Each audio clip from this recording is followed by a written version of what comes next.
Well, his timing will be off, but he's such a great athlete, he can make the big play. But what I like is managing general partner Al Davis said Bo reminds him of a kid at summer camp. You know, you get up in the morning, you go play baseball, and then, hey, what do we do this afternoon? Let's play some football. So Bo's having a great time. Jay Schrader is not having such a great time. When he was acquired from the Redskins, everyone thought that was the missing link for the Raider offense. What's gone wrong? Well, Schrader was rusty. He's working with the new system, and he hasn't been getting any help at all from the rest of his offense. Jackson may help. Something new for the Raiders, their defense has not been good. Well, the Raiders' defense has been playing like their record, 2-4. And the bad news is they've lost their best defensive lineman, Howie Long, so things aren't looking good defensively. The Kansas City defense has been terrible against the run, but very good against the pass, but allowing an average of only 16 points a game. The trouble for Kansas City has been putting points on the board. Putting points on the board, but specifically the offensive line. I mean, they haven't been blocking for any kind of running game, and they've been blocking for passer Steve DeBerg like they don't like him. And I promise you, folks, the more a quarterback gets knocked down, it hurts, and you have a tendency to throw that pass a little earlier than the timing calls for. DeBerg needs help from his offensive line. And the chief coaching staff hopes that number 61 will help that offensive line today. Mark Addix just activated yesterday. He missed all of training camp, all of the preseason, all of the regular season so far, but he is one of their best offensive linemen. He'll be starting at right guard today. He's only practiced since Wednesday, but they think he'll be a welcome addition to that offensive line. These are rivals dating all the way back to AFL days. Mike Shanahan, the new head coach of the Los Angeles Raiders, in his first season has found the going a bit rocky so far with a 2-4 record. And Kansas City's head coach Frank Gans is in his second season, and his team won 4-1 thus far. As the team was stretching before the game, Gans went by and gave each player on the Kansas City roster a little pat on the head, a pat on the back, and is hoping that they can beat their chief rivals, the Raiders, today. The Raiders have won the toss and will receive. Nick Lowry set to kick it off for the Kansas City Chiefs. This kickoff sponsored by Budweiser, the king of beer.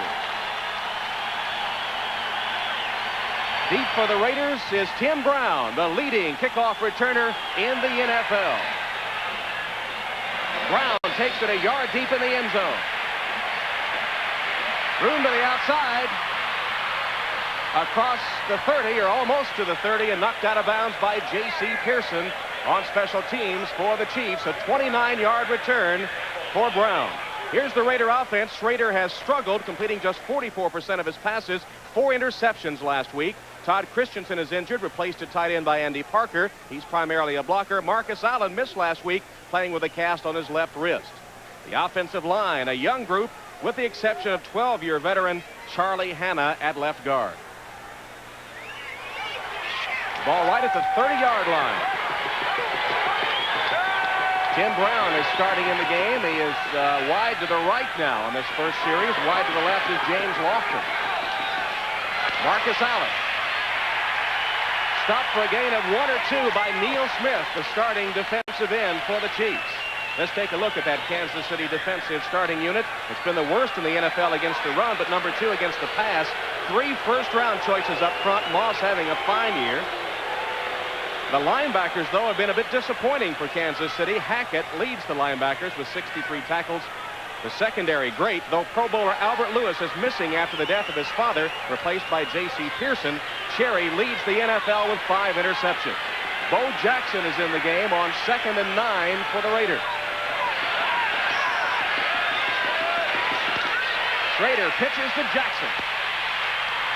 Jackson with some tough yardage will be just short of the first down.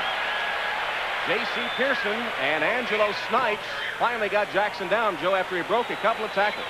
Well, the thing that Coach Mike Shanahan is concerned with today in Bo Jackson is will he hold on to the ball, not fumble it away to the defense when he gets hit. You have to remember, he hasn't been hit. He hadn't had a training camp or practice sessions to where they've been beating on him since last season. So holding on to the ball is the important thing for Bo Jackson today. Bo holds on to it there and gets about 8 yards, setting up a 3rd and 1. Jackson still in the game.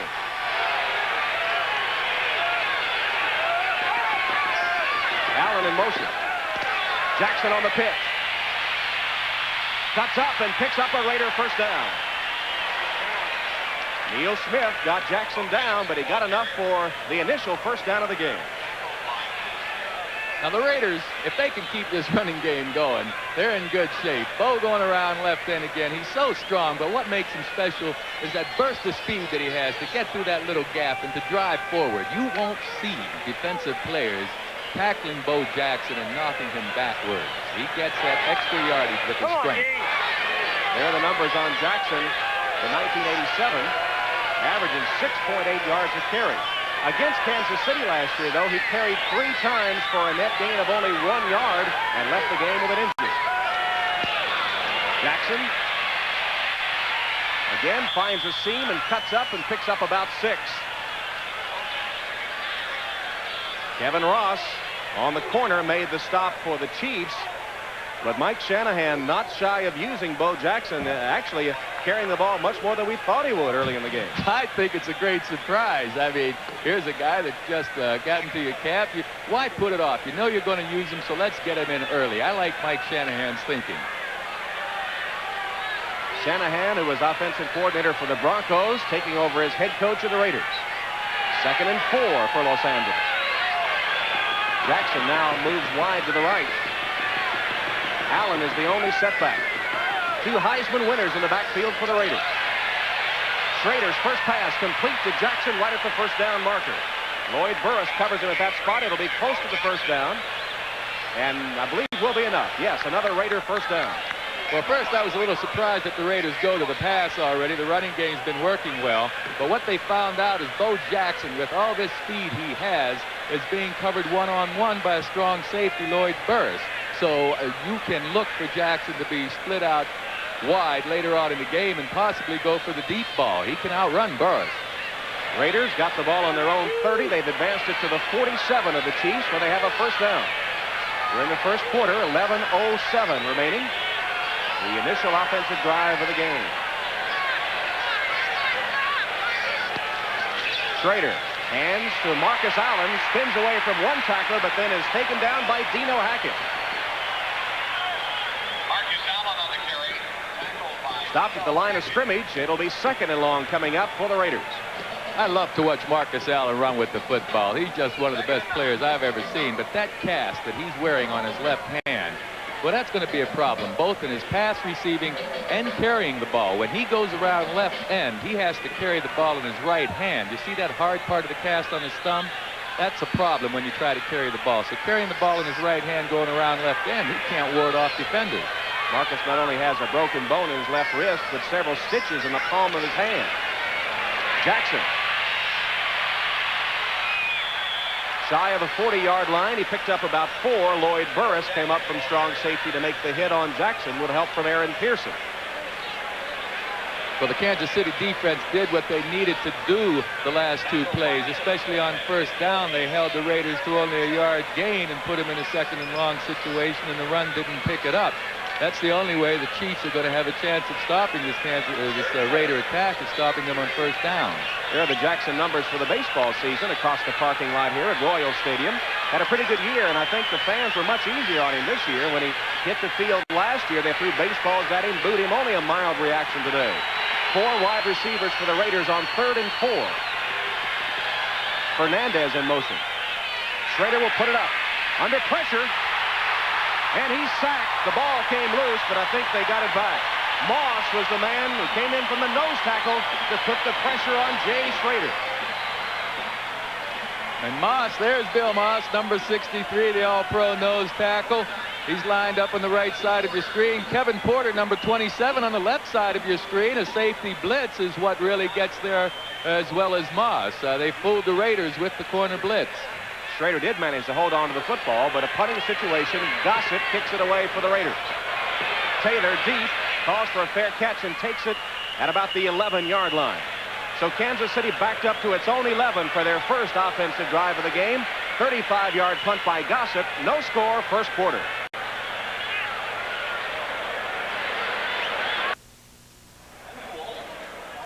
The injured player is number 45, Sidney Johnson. And what this does to the Kansas City Chiefs, here you'll see Johnson coming on the right side of your screen.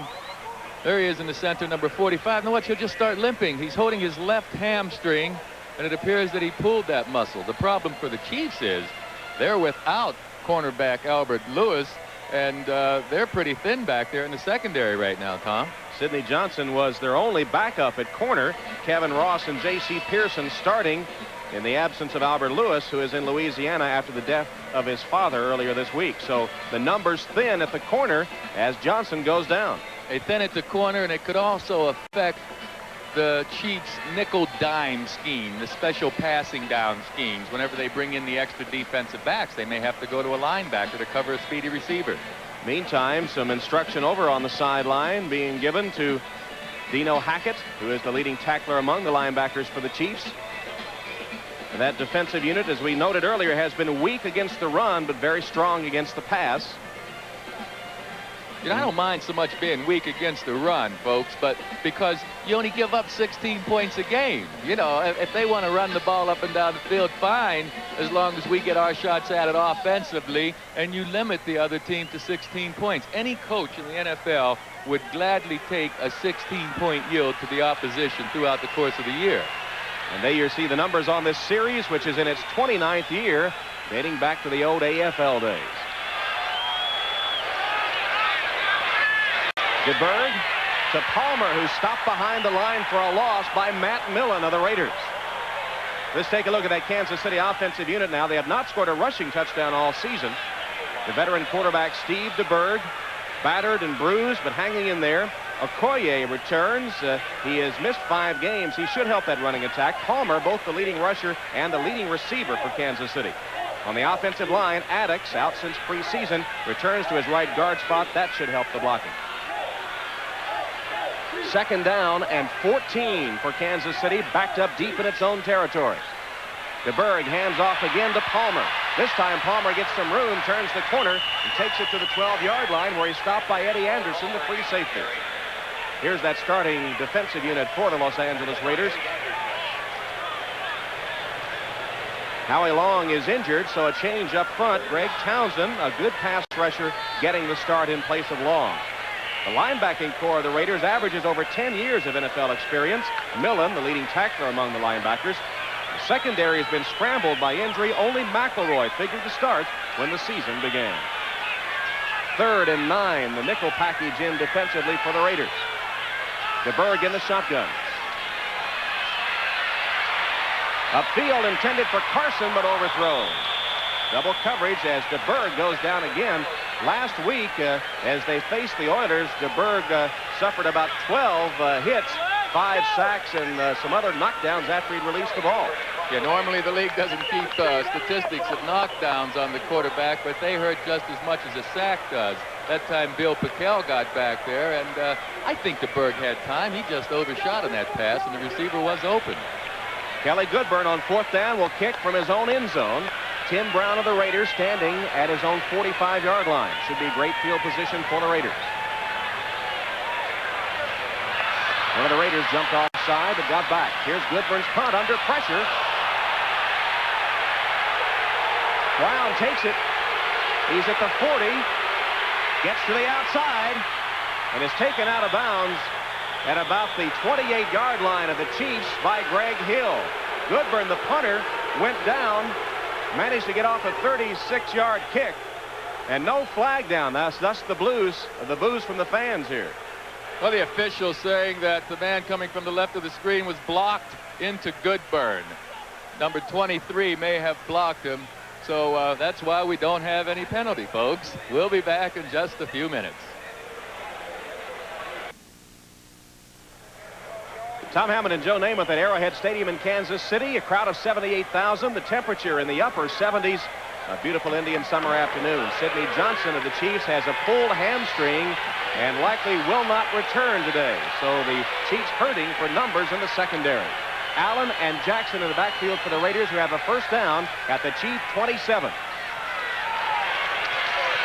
Jackson puts a move on. Taken out of bounds by Deron Cherry after he picked up 5 or 6 yards.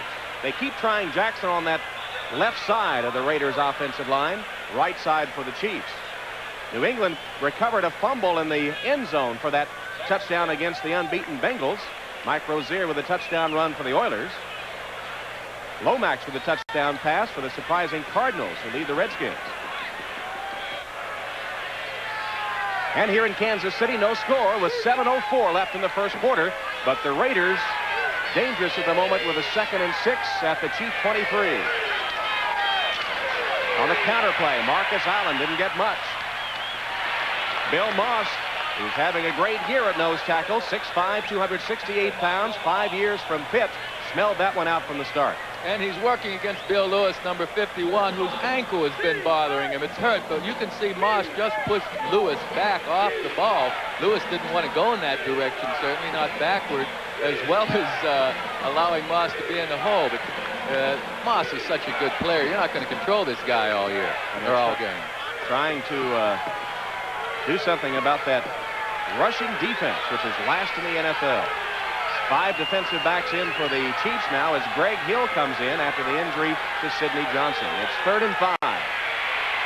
Schrader complete for a first down to Marcus Allen, who makes the catch, cast and all.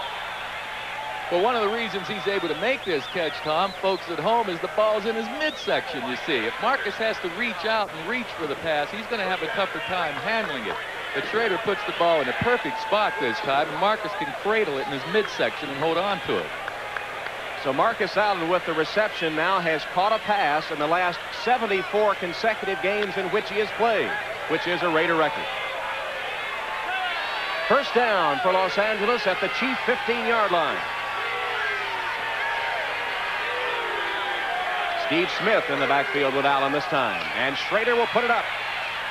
Complete to Smith, who spins his way to the 5-yard line of the Chiefs. Dino Hackett tripped him up. Smith just finds a dead spot behind the defensive line. The linebackers for the Chiefs had vacated the area. You'll see Smith coming on the right side of your screen, just over the line of scrimmage. There aren't any linebackers there. They drop back into protection, and Dino Hackett finally makes the tackle. Schrader came to the right receiver that time. The Raiders have been mixing their plays pretty well, don't you think, Joe? I think they have. 2nd and 1 from the Chiefs' 6-yard line.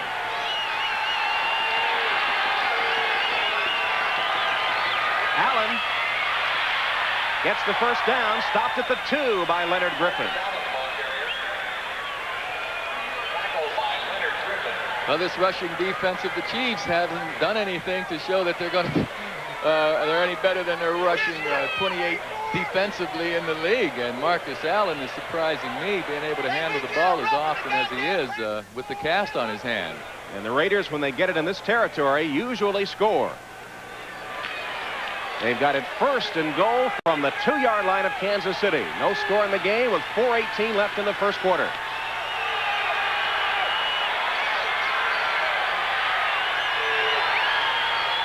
Allen in motion. Smith dives, didn't get in. Maybe got a yard. The center of the Chiefs defensive line stacking it up, and then Aaron Pearson from an inside linebacker spot came in to put the clincher on Steve Smith. Well, it's all right to leave your feet when you only need a half a yard or so, but here, while he's in the air, number 96, Aaron Pearson, makes a good hit and stops his forward progress. Meantime, they only have a yard to go. I'd have to figure that the Raiders can get this ball in the end zone on the ground. 2nd and goal from the 1. I formation in the backfield. Allen is the tailback. Fumble. Scramble for it. Let's see who got it. It's going to be the Raiders' ball. It'll be 3rd and goal. Schrader fumbled the snap from center. Can't really see what happened or what caused the fumble. Schrader's been working with Bill Lewis for a few weeks now. Usually this is really inexcusable for a quarterback in the center to have a bad snap when the weather's not good. I'd have Bo Jackson in the game now, running around one of the 2 ends. Jackson is not, though. Allen the tailback. Smith is the fullback on 3rd and goal from the 1. Allen. Touchdown.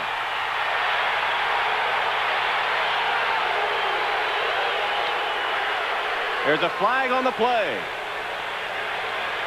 You saw that Aaron Pearson took off his helmet and threw it to the ground. And that will be the source of the penalty. Unsportsmanlike conduct against Kansas City as Bob McElwee signals touchdown. Well, naturally, Pearson felt that they stopped Marcus Allen short of the goal line. We'll get a good look at it. The points are on the board, folks. It doesn't make any difference right now how Aaron Pearson feels about it. Marcus Allen with a touchdown, his 77th touchdown for the Raiders, which ties him for #1 with Fred Biletnikoff. Let's watch the goal line, see if Marcus Allen does break the plane. That's all he has to do is just jam. There's the ball. It breaks the plane. That's touchdown. And I believe they're reviewing it upstairs. Tom Kelleher is the replay official here today. Folks, Marcus Allen doesn't have to get over the goal line. All you have to do is break the plane. That's a vertical plane, imaginary plane, a shield on the goal line, and break it with the ball before you hit the ground. And that's exactly what Marcus Allen does here. And the referee correctly signaling touchdown, although the Chiefs didn't like it. Here's Chris Barr on to add the extra point. It's up. And it's good. So the Los Angeles Raiders break on top of the Kansas City Chiefs. Raiders lead Kansas City 7-0. The ball doesn't have to be in the end zone. All you have to do is break the plane on the front edge of the goal line. If you break that plane before you hit the ground, that's a touchdown, and that's exactly what Marcus Allen has done here. And Chris Barr will kick it off for the Raiders.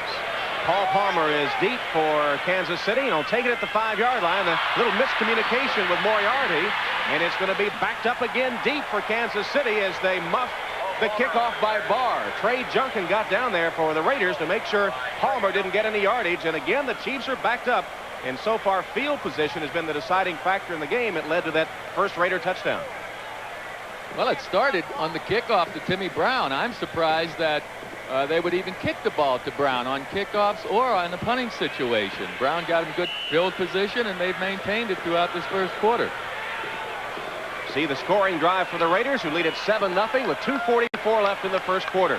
Chiefs with a first down at their own 7.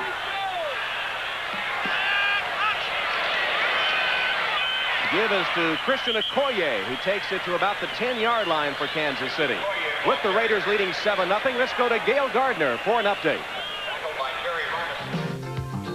All right, Tom, we want to show you how the Patriots scored their touchdown against the Bengals. The handoff to Robert Perryman. He dives, loses the ball, but it goes right into the arms of John Stevens. 7-0 Patriots. Let's go back to Tom and Joe in Kansas City. Thank you, Gail, where the Raiders lead the Kansas City Chiefs 7-0. It's 2nd and 5 for Kansas City. Okoye again falls forward for a couple of yards. Mike Wise and Rod Martin on that right side defensively for the Raiders came up quickly to stop Okoye.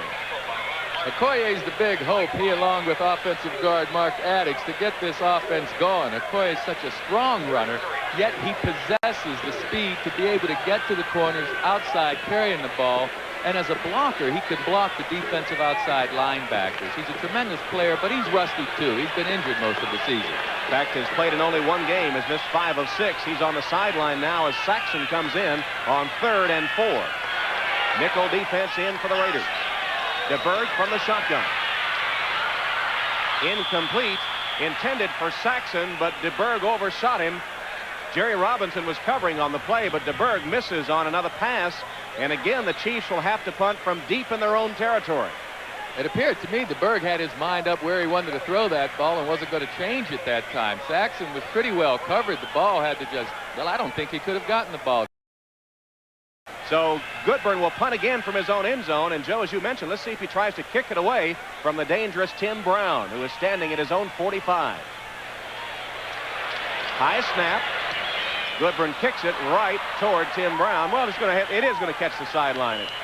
It did angle out of bounds, but not a very good kick. It'll be out of bounds in Kansas City territory. They're still trying to get the mark.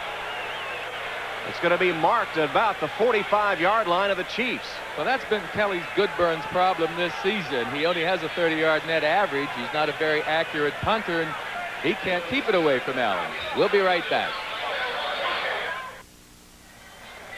1:19 left in the first quarter. The Raiders up on the Chiefs 7-0. It's been a first quarter of field position, with all the field position belonging to the Raiders, who begin this drive from the 45 of the Chiefs after a 32-yard punt by Goodburn. Marcus Allen, Bo Jackson in the backfield behind Schrader. Jackson Across the 40 down to the 38 to the Chiefs.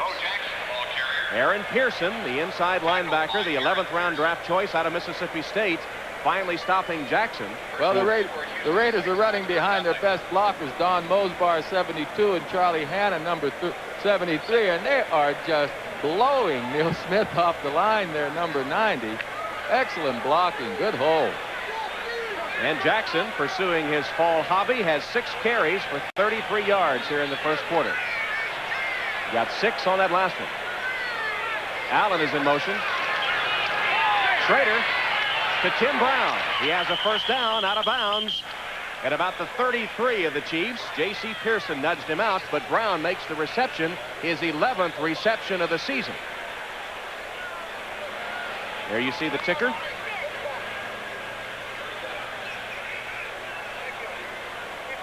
Phoenix is still up on top of Washington. They've scored 2 runs in Washington. They sacked Lomax for that safety. 2 points, folks. I understand. I've got the World Series on my mind sometimes, too. Wasn't that a great game last night? Oh, great game. Here's Marcus Allen around the left side. Good blocking. He turns the corner, gets about 7 before he's nudged out of bounds by Aaron Pearson. Well, now this is an example of Marcus Allen not being having all of his tools with him now. He has that cast and a sore left hand, so he's going around left end, you'll see, and he can't use his right hand to play off the blockers. He has to carry the ball there. So now as a defender's approach, he can't help himself. He can't push that guy away and maybe get an extra yard or 2. Good point, Joe. Normally, running to the left side, he would have the ball in the left hand, but he can't use that left hand and took away one of his weapons, that stiff arm. 29 seconds left in the quarter with the Raiders leading 7-0, facing a 2nd and 3. Marcus Allen across the 25 to the 23 with a flag down. Dino Hackett made the stop on Allen, and a penalty marker went flying.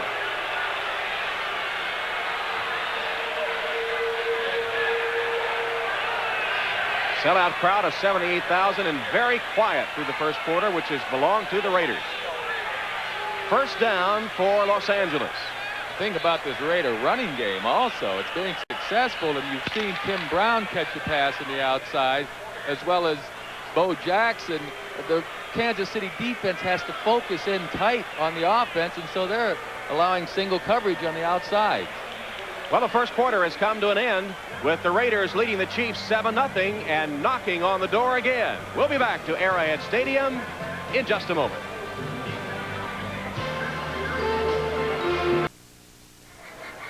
Tom Hammond and Joe Namath again from Kansas City, where Rod Russ, the Chiefs defensive coordinator, has been the victim of poor field position so far in the game. He has. This is his first year back since leaving here and going to the New England Patriots a few years ago. He has the defense doing a good job in giving up few points, but they're not filling the gaps properly. They're just not stopping the run. Russ can't get out there and play for him.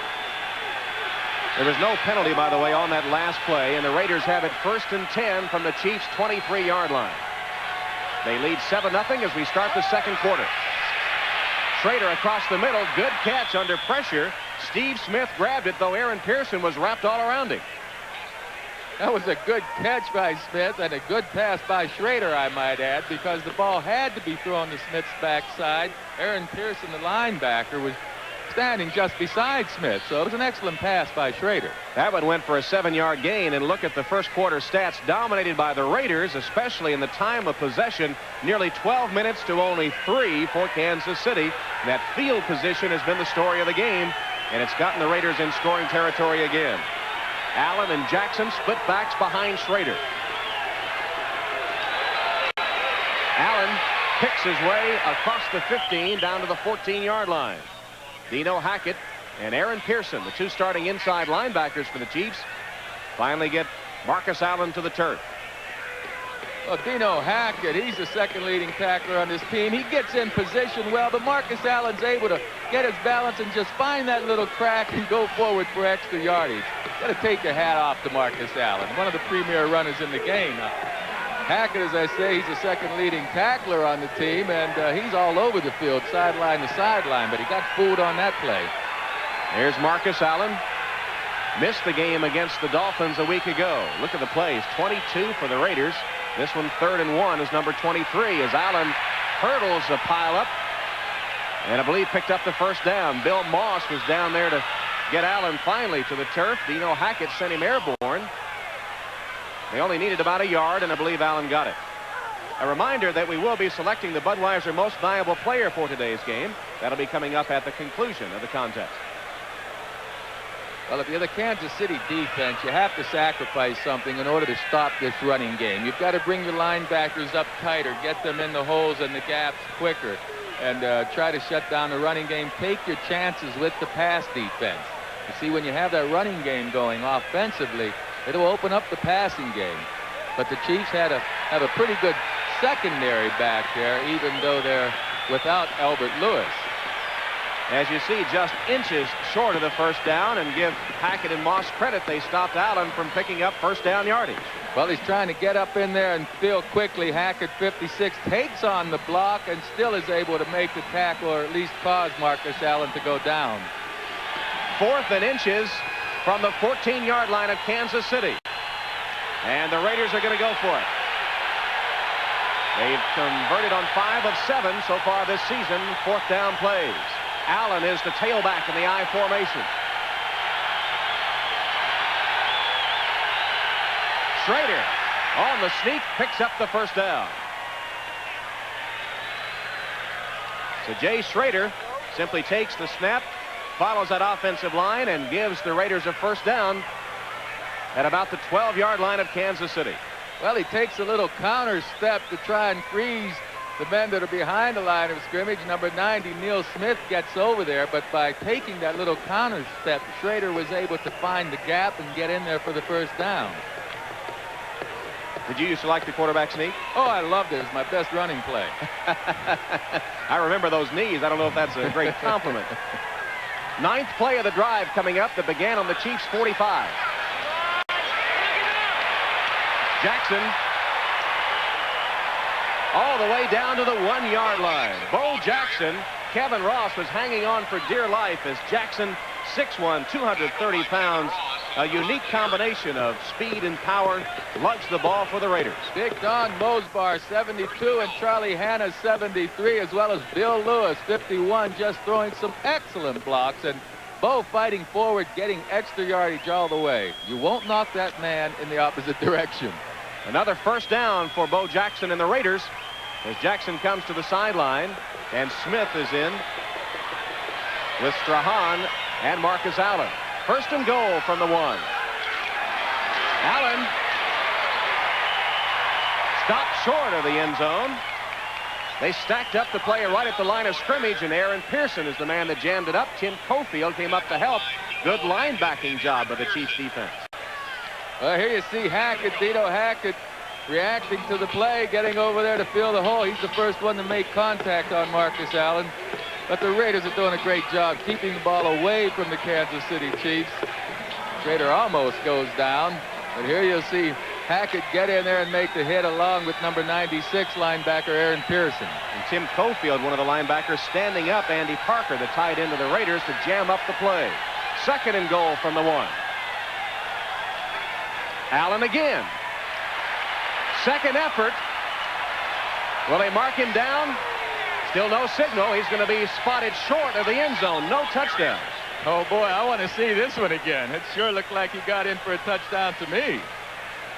I didn't see his leg hit the ground. Let's take a look here, folks. Does he get in the end zone or not? So far, they haven't given him a touchdown, but he's not down anywhere. His knee hits the ground. Boy, that's awful close. I'm glad I don't have to make that decision. Couldn't tell if his knee was down before he made the dive into the end zone. It was on the opposite. It was his right knee opposite our camera. You really couldn't see if it touched down. The officials say it did, but now they're going to halt play for a moment as the replay official, Tom Kelleher, takes another look. Well, remember, the key here is, does the ball break the plane before that knee hits the ground? If the ball does break the plane before it hits the ground, it's a touchdown. We'll make a decision here, and if we can't decide, you folks at home try and figure it out. See what kind of officials you are. Does that knee hit the ground before the ball goes over the goal line? Yes. Yes, it does. I believe it does. It's close. Yeah, it's close. Let's leave it that way. Inside that opaque booth is Tom Kelleher, who's having a look at the replay. The first touchdown by the Raiders on an Allen carry was similar. Yeah, and you know, one of the feelings that exists around the league with the players and coaches is that these officials should be working full time during the preseason, during the season, 7 days a week, not just 1 or 2 days a week. There's such a demand that these officials are right on top of the play. They have to make such quick decisions. The more they work at it, the better they'll be, and the players feel that they're just not working at it often enough. Al Davis had a look at the replay as well. And they're still taking a look. Now it looks like they're going to come over to the phone. Bob McElwee will get on the phone upstairs to Tom Kelleher in the replay booth. Well, it was so hard to tell by the replay we saw whether that knee hit the ground or not. It was a dark spot. And that's what we're looking at, folks. Does the knee hit the ground before the ball breaks the plane of the goal line? McElwee will tell us. Play stands. 3rd down. So they rule yes, the knee did touch, which was what we thought. The knee touched. No touchdown. It'll be 3rd and goal for the Raiders. And the thing is, the replay people may not have conclusively been able to decide whether that knee touched, so the decision on the field by the officials will stand. Good point. It takes conclusive evidence to reverse a call, and it was not conclusive. 3rd and goal for the Raiders.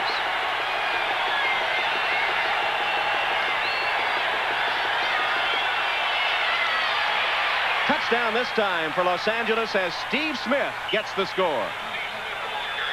Marcus Allen was the decoy that time as they came out of the split backs, and Steve Smith scores his first touchdown of the season. Right behind Charlie Hanna, Mosbar, and Andy Parker, the tight end, playing for Christensen. Parker stands up 54, the linebacker Cofield, and a big hole for Steve Smith to get in the end zone. First rushing touchdown for Smith, who has caught 3 touchdown passes. Chris Barr to add the extra points out of the hold of Jeff Gossett.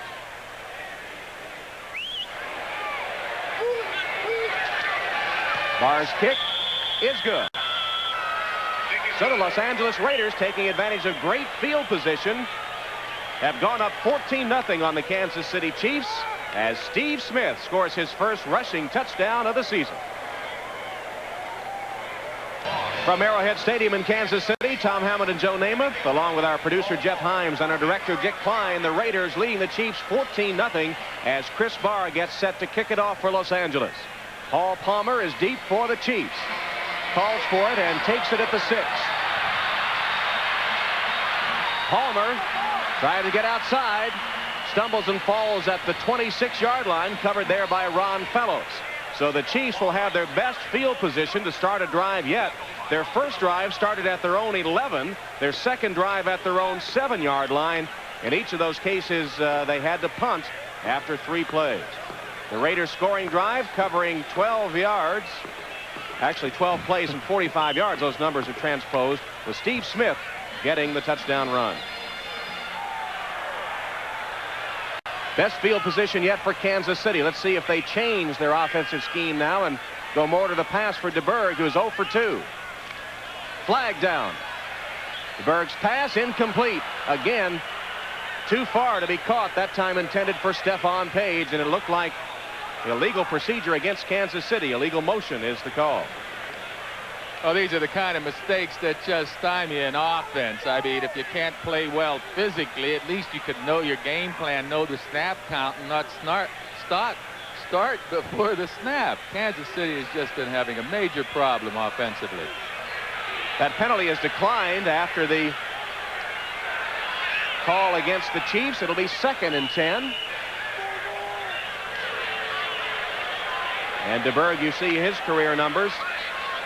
This season, he is completing 54% of his passes, the 6th rated passer in the AFC. 2nd and 10 from the 27. Another flag down. That might have been the Raiders offside. First completion for DeBerg, who hits Alfredo Roberts, his tight end, and another penalty marker down. 2 flags on the play. Russell Carter finally hauls down Roberts after he got about 9 yards. 2 penalty flags down. One of them appeared to be the Raiders offside. That's one of them. Another will also be an interference call against Los Angeles. Shanahan doesn't like it. Well, you can't have everything go your way the entire game. Shanahan's teams had control of this game. I guess a penalty or two shouldn't upset him much. I really believe that Kansas City has to throw the ball, has to throw it often, and they should be throwing it at Ron Fellows, the defensive cornerback for the Raiders. He hasn't been playing. He's been waived earlier in the season, so he's not a first-flight, top-notch defender. 29 defense. That penalty is accepted. The offside defense is declined. First down. So Russell Carter was guilty of the illegal contact, was the call. Illegal contact on Carter. And they'll step it off against the Raiders. Getting back to Fellows now. He's in his 8th year, but I still don't think he can cover at this stage as well as the first unit cornerback. Washington's closing the gap on Phoenix. Ripien had a touchdown pass for the Redskins. Green Bay over Minnesota by 9 points. Yeah, that's a surprising score. 14-0 here. We're in the second quarter, 9.5 minutes to play. The Chiefs have their initial first down of the game. Hurd and Palmer in the backfield. DeBerg under pressure completes the pass to Palmer. Palmer's got a first down and more, knocked out of bounds at midfield. Best play of the game for Steve DeBerg, who didn't see the end of it. He was flat on his back. It covered 18 yards. Well, that's the problem a quarterback has. There you see Palmer. He snuck out of the backfield, was able to get across the field underneath the blitzing linebacker. Behind him there you see the linebackers blitzing. Now watch DeBerg take this hit. Oh, he didn't get caught with the ball, but folks, I promise you that hurts. Jerry Robinson put the hit on DeBerg, who again is getting no protection from his offensive line, but did complete that one. And the Chiefs had their best field position of the day. Palmer fumbled, got the good bounce, and picked it up and turned it into a 2-yard gain. Thank goodness for artificial turf. The Raiders are leading 14-0 in the second quarter. Let's go to Gail Gardner for an update. All right, Tom, thank you. In Foxborough, controversial play, another Bengals turnover. Esiason heaving it for Chris Collinsworth. He goes up, as does Ray Claiborne. It is tipped to Fred Marion. Marion and Collinsworth had their hands on the ball. The refs gave it to Fred Marion. Interception stands 7-0 Patriots. The Bengals trailing in their bid to remain unbeaten. And here at Arrowhead Stadium, it's the Raiders 14, the Chiefs nothing. Tom Hammond and Joe Namath with you with 9:08 left in the second quarter on a beautiful sunny afternoon. The injured Chief is tight end Alfredo Roberts. While they tend to Roberts, we'll take a break with the Raiders leading the Chiefs 14-0. Alfredo Roberts, the rookie tight end of the Chiefs, being ministered to on the sideline. Is that a big blow to the Chiefs offense? Well, actually, Jonathan Hayes, number 85, the 4-year tight end from Iowa, was a better pass receiver, and I think the Chiefs have to throw the ball more often now, so it's not a big blow. 2nd and 9 for Kansas City. DeBerg gets time, threads the needle to Palmer. He'll go all the way. There's a flag on the play. Penalty flag down.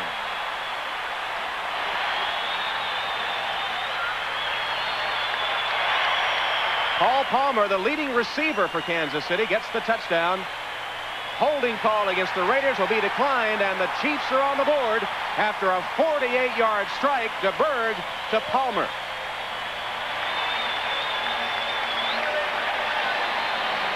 Well, number 26, Van McElroy, and 29, Russell Carter are both right there, but neither one of them made the tackle. You can see Carter dove for the ball, and McElroy was playing the ball as well, and that allowed Palmer to make the catch and go unmolested for the touchdown.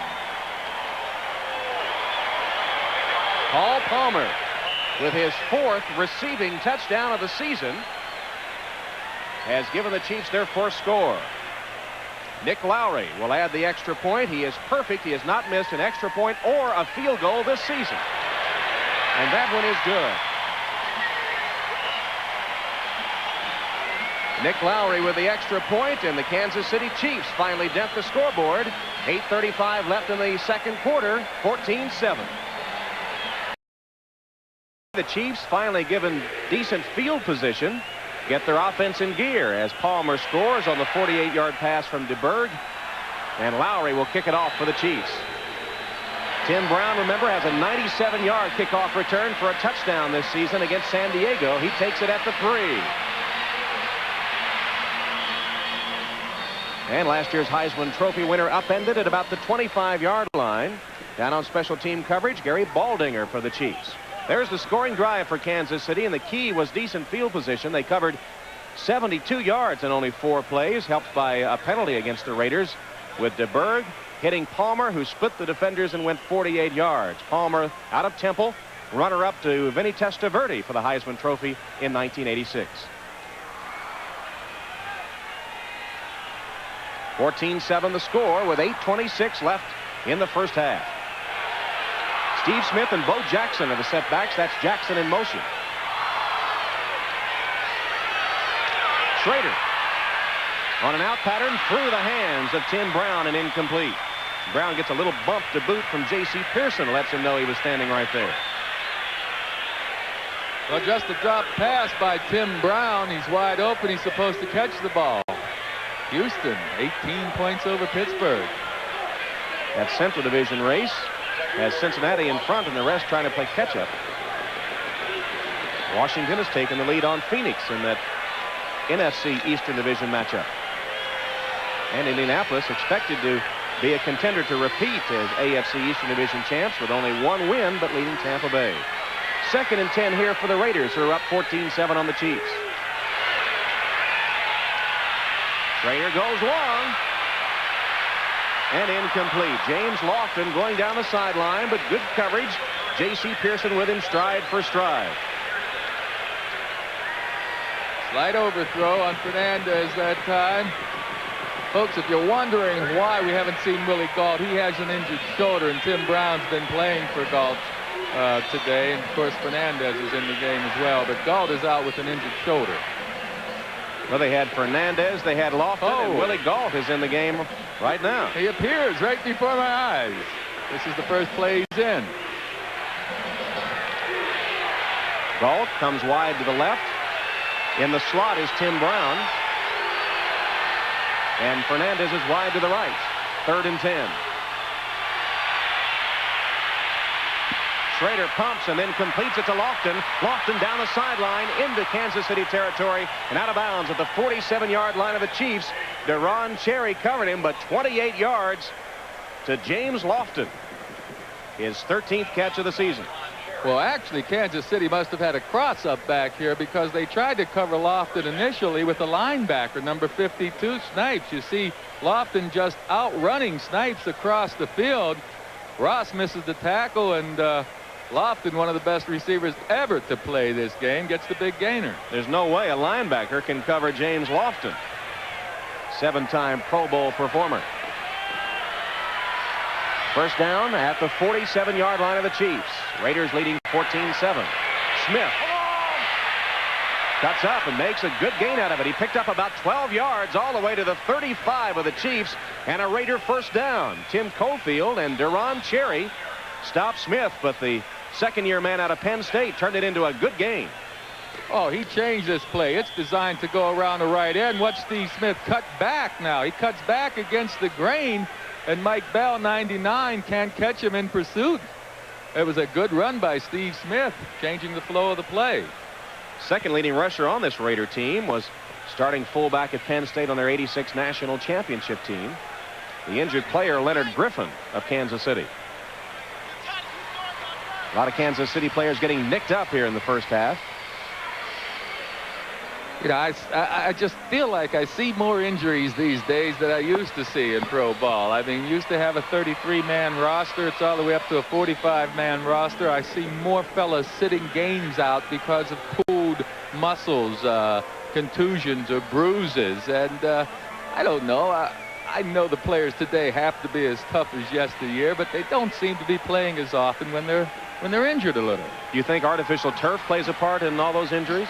Well, I personally feel they do, but I've talked with the team physician of the New York Jets, Dr. James Nicholas, and he says statistically there's no indication whatsoever that because of the artificial turf, the injuries are more severe or any higher than in the past.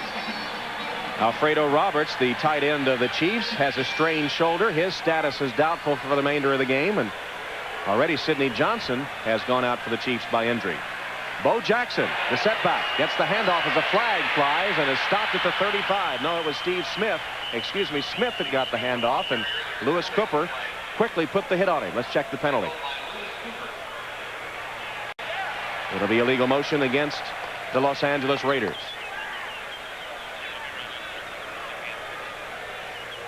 Well, a lot of injuries. In fact, the Los Angeles Raiders season has been riddled with injuries. The Silver and Black's Black and Blue report with some big names on there. Long and Christensen heading the list.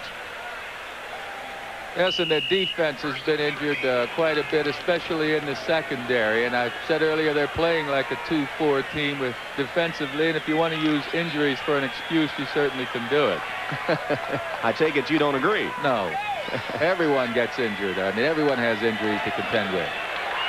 Jackson sets up wide to the right this time. 1st and 15 for the Raiders. Schrader goes deep. Jackson couldn't quite get it. Made a leap for it. Cherry was back there with Burris covering Jackson, who just let it air out down the sideline. Yeah, but that's the matchup we alluded to earlier. Jackson on Burris. Schrader with 4 interceptions in each of the last 2 games. And right now, with the Raiders up 14-7, let's check in again with Gail Gardner. Thank you, Tom. At Three Rivers, the Oilers trying to hand the Steelers their 6th straight loss. Watch Warren Moon. He started today. He goes long right side for Ernest Givens. He beats Dwayne Woodruff. The Oilers now leading that game 18-0.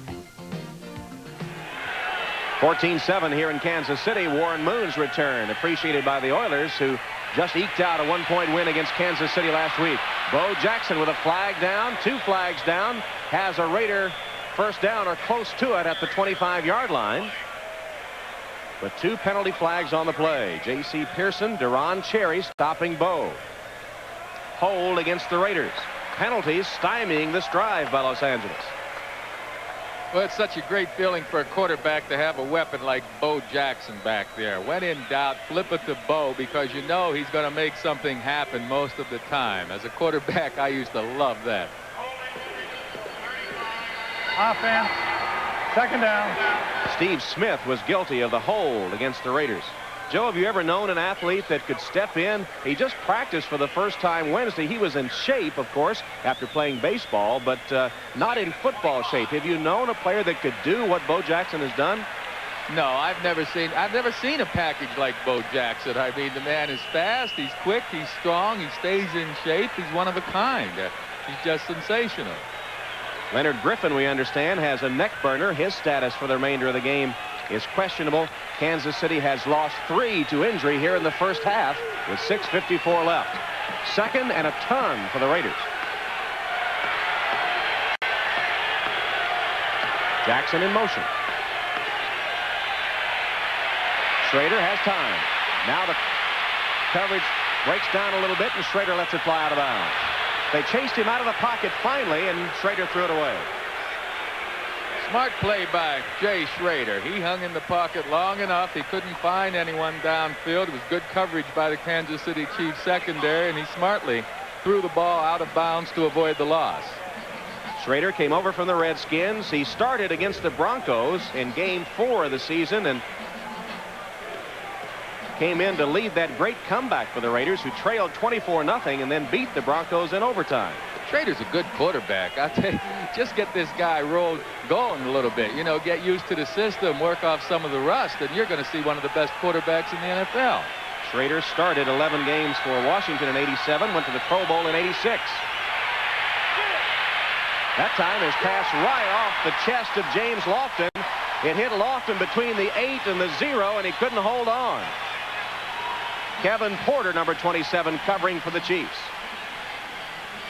Schrader throws this ball beautifully, so hard on a line, but Lofton, it's a little bit behind him. The ball has so much heat on it. It's coming so fast. Lofton wasn't able to turn his body around quickly enough to get a handle on the ball.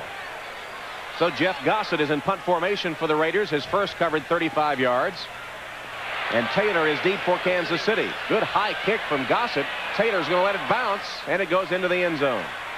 So a touchback And the Kansas City Chiefs will have the ball at their own 20-yard line with 6:31 left in the first half, and the Raiders up 14-7. Bo Jackson resting on the Raiders sideline. Here's the first down play for Kansas City. It doesn't get much, a couple of yards to Paul Palmer. Alfredo Roberts shaken up earlier back in the game as Marcus Allen and Bo Jackson. A couple of Heisman Trophy winners on the Raiders sideline. And Marcus Allen is such an all-around athlete. Bo Jackson is the great runner. You would expect Marcus to be blocking more for Bo than the other way around. I'm surprised that Kansas City tried to run the ball. They need to go to the air. 2nd and 8. They'll likely put it up here. DeBerg across the middle, completes it to Palmer. Palmer gets close to the first down marker before Jerry Robinson pulls him down. You know, it's a sure passing situation, and sometimes your offensive linemen want to get a jump on the outside people, try and drop back and get good pass protection. On the left side, you'll see number 76. He's lined up a little off the line of scrimmage, John Alt, which should tip to the defense that it's going to be passed. You see him at the top of your screen. He's close to being off the line of scrimmage, and he's been called for that penalty earlier in the season a few times. They came up a yard short of the first down. Here's the third down play. Okoye pounds ahead and picks up the first down across the 30-yard line. Russell Carter, the strong safety, stopping Christian Okoye, the native of Nigeria, who played his college football at Azusa Pacific and was a record breaker there at that small school in California. New England still leading the Bengals after that fumble recovery in the end zone. That Washington-Phoenix game has been a good one and an important game. I'm surprised Detroit is tied with the Giants at 7-7. Green Bay continuing to lead Minnesota. Here it's 14-7 Raiders, 4.5 minutes left in the first half of play. DeBerg across the middle, goes to Carson and threw it behind him.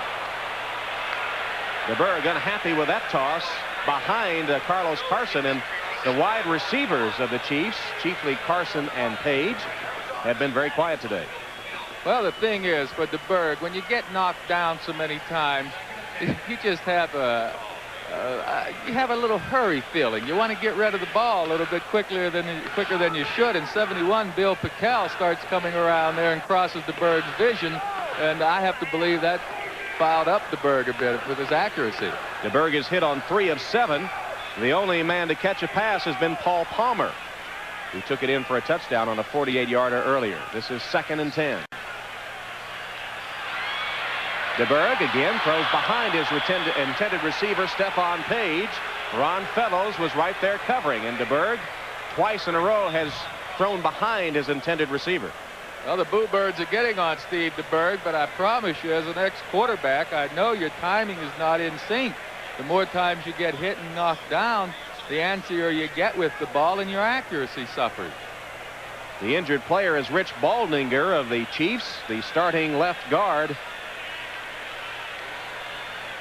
DeBerg has a man coming in his face again, and ideally you would want to block those guys. The pass is behind Page, and had it been out in front, Fellows was not in position to break up the pass.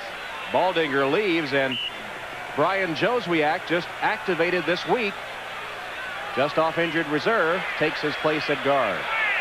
Nickel defense in for the Raiders. It's 3rd and 10 Kansas City. They've only converted 1 of 3. DeBerg's pass knocked down. Good defensive play by Russell Carter, the strong safety of the Raiders. Now, Russell Carter's playing strong safety right now, but he made a living with the New York Jets as a cornerback. Coverage is his forte, not making tackles in the running game. And here he gets a hand on the ball. Beautiful defensive play by Russell Carter, number 29. Fine defensive play, setting up a punting situation for Goodburn. And the always dangerous Tim Brown awaiting the kick at his own 30. Goodburn felt some pressure, got the kick away. Brown chases it down near the sideline. They did kick it away from him, but he brings it upfield for a good return again. It's across the 40 to about the 43-yard line. A 40-yard Goodburn punt, but Brown bought it back 12 yards before he was stopped by Jonathan Hayes. Well, tonight starts your Sunday night entertainment with the magical world of Disney, a 1-hour comedy special entitled All-American Sports Nuts, with special guest Tommy Lasorda. Then, of course, the second game of the World Series, and what an opener last night as a former football player, Joe, got into the act. Kirk Gibson with that dramatic home run to win it for the Los Angeles Dodgers. Should be more excitement tonight. It starts at 8 o'clock Eastern Time from Dodger Stadium. Vin Scully, Joe Garagiola, Bob Costas, Marv Albert all on hand. Bo Jackson, tough yardage up the middle. Neil Smith from a defensive end spot finally gets into the turf. Clock inside 4 minutes for the first half. Well, this is what the Chiefs must do defensively, is shut down that first down run. If they can hold up to 3 yards or less on first down, then they have a better chance defensively. They're forcing the Raiders into a pass situation. Jackson got 3. It's 2nd and 7 for Los Angeles. They lead the Chiefs 14-7.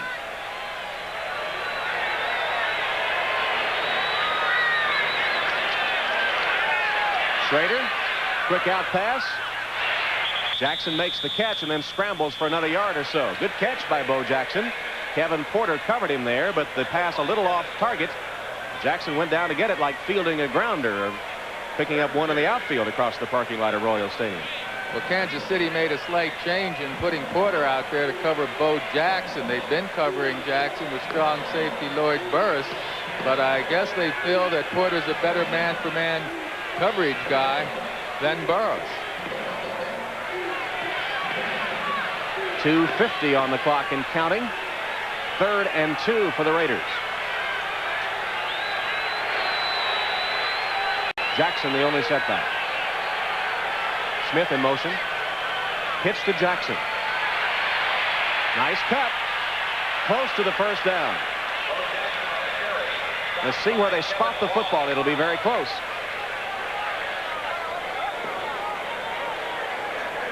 And it looks like it'll be just short.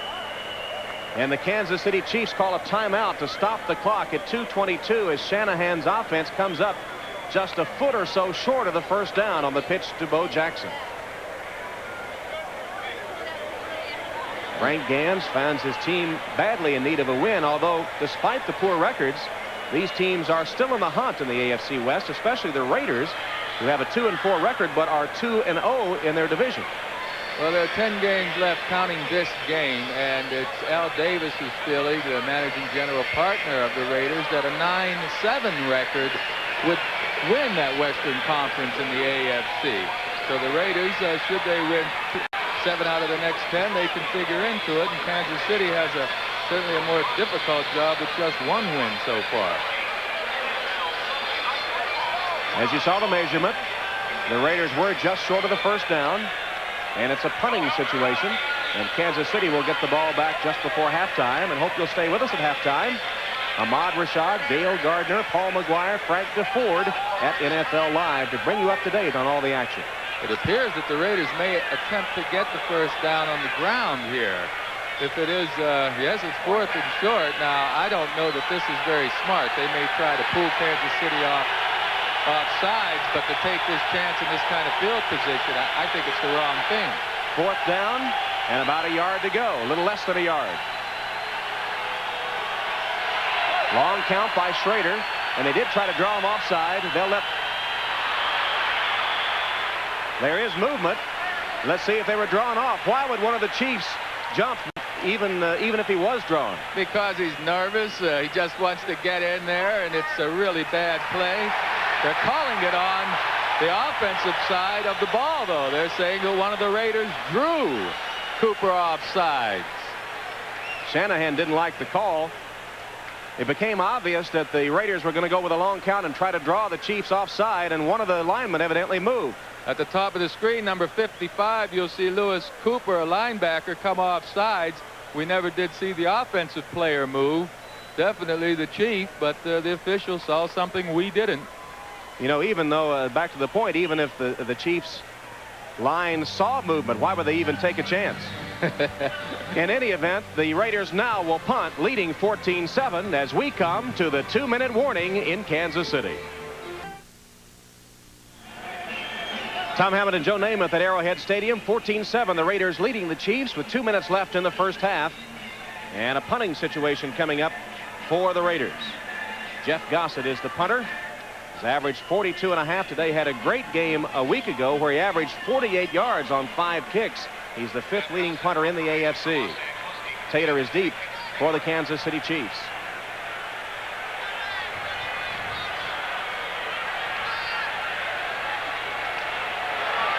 Gossett easily gets it away. Good kick again by Gossett. Taken by Taylor at the 16-yard line. Hit and driven back at the 20.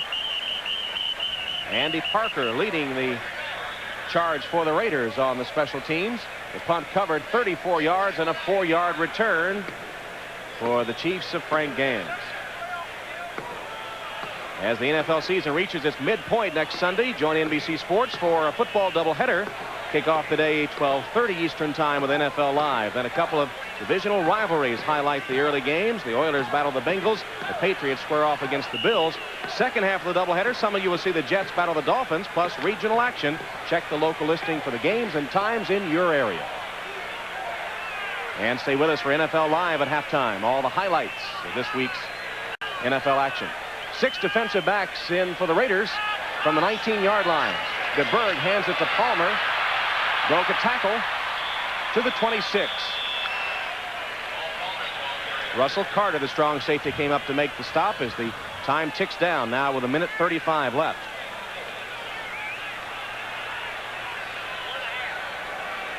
Minute 30, and the Chiefs surprising everyone with that running play. Why would they run the ball, Joe? Well, draw play is a good call when everyone is expecting pass. Usually it's a good call. DeBerg this time does pass. And the ball batted away. Lyndon King got a big paw up there to knock the pass incomplete from the hand of DeBerg, who let it fly and has had a tough day today through the air. Well, he's had a tough day because he's been inaccurate and because he's been getting knocked down. I mentioned earlier that a quarterback doesn't have to be sacked to be paying the price each time from the defense. Just as long as the defense gets there early enough to knock him down, it's going to throw his timing off and it's going to hurt him. And DeBerg right now is a shaken quarterback. Yeah, I think you made a good point that it's a cumulative effect, that those hits mount up, and as you said, you start to pull the trigger a little sooner. 3rd and 3 for Kansas City. Again from the shotgun, they hand it to Palmer. Palmer across the 30. Picks up a Kansas City first down. Greg Townsend tackled him, but Palmer with first down yardage as the clock ticks toward the 1-minute mark for the first half. And Gans signals for a timeout, and the Chiefs will stop the clock with 1:03 remaining.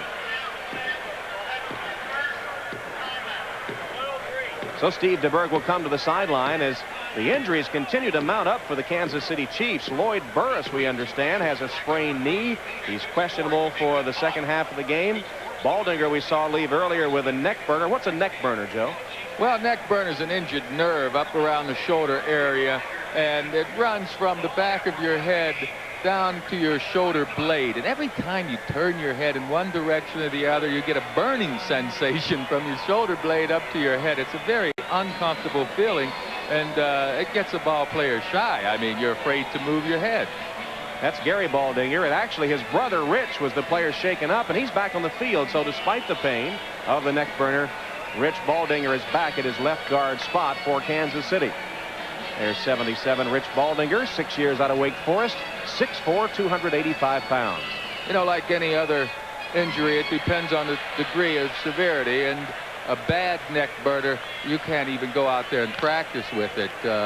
So Baldinger, fortunately, is not that severe. And he's tough. He's played every non-strike game the last 3 years for Kansas City. 1st and 10 from the 31 as the Chiefs trail by 7. DeBerg steps up and is sacked. The ball's free. And it'll be ruled down. It'll be Kansas City's ball. Scott Davis put the hit on Steve DeBerg, who again takes a pounding. In the grasp and control, says Bob McElwee. DeBerg ruled down. Well, here it appears DeBerg has time. You watch, he sets up, he's looking. He can't get a receiver open. It's good coverage downfield. And back to live action. Here's a screen pass complete to Saxon. Saxon breaks it and has a first down for Kansas City. Russell Carter caught him from behind and wrestled him to the turf, but a 16-yard gain, and Kansas City has a first down with 35 seconds left in the half.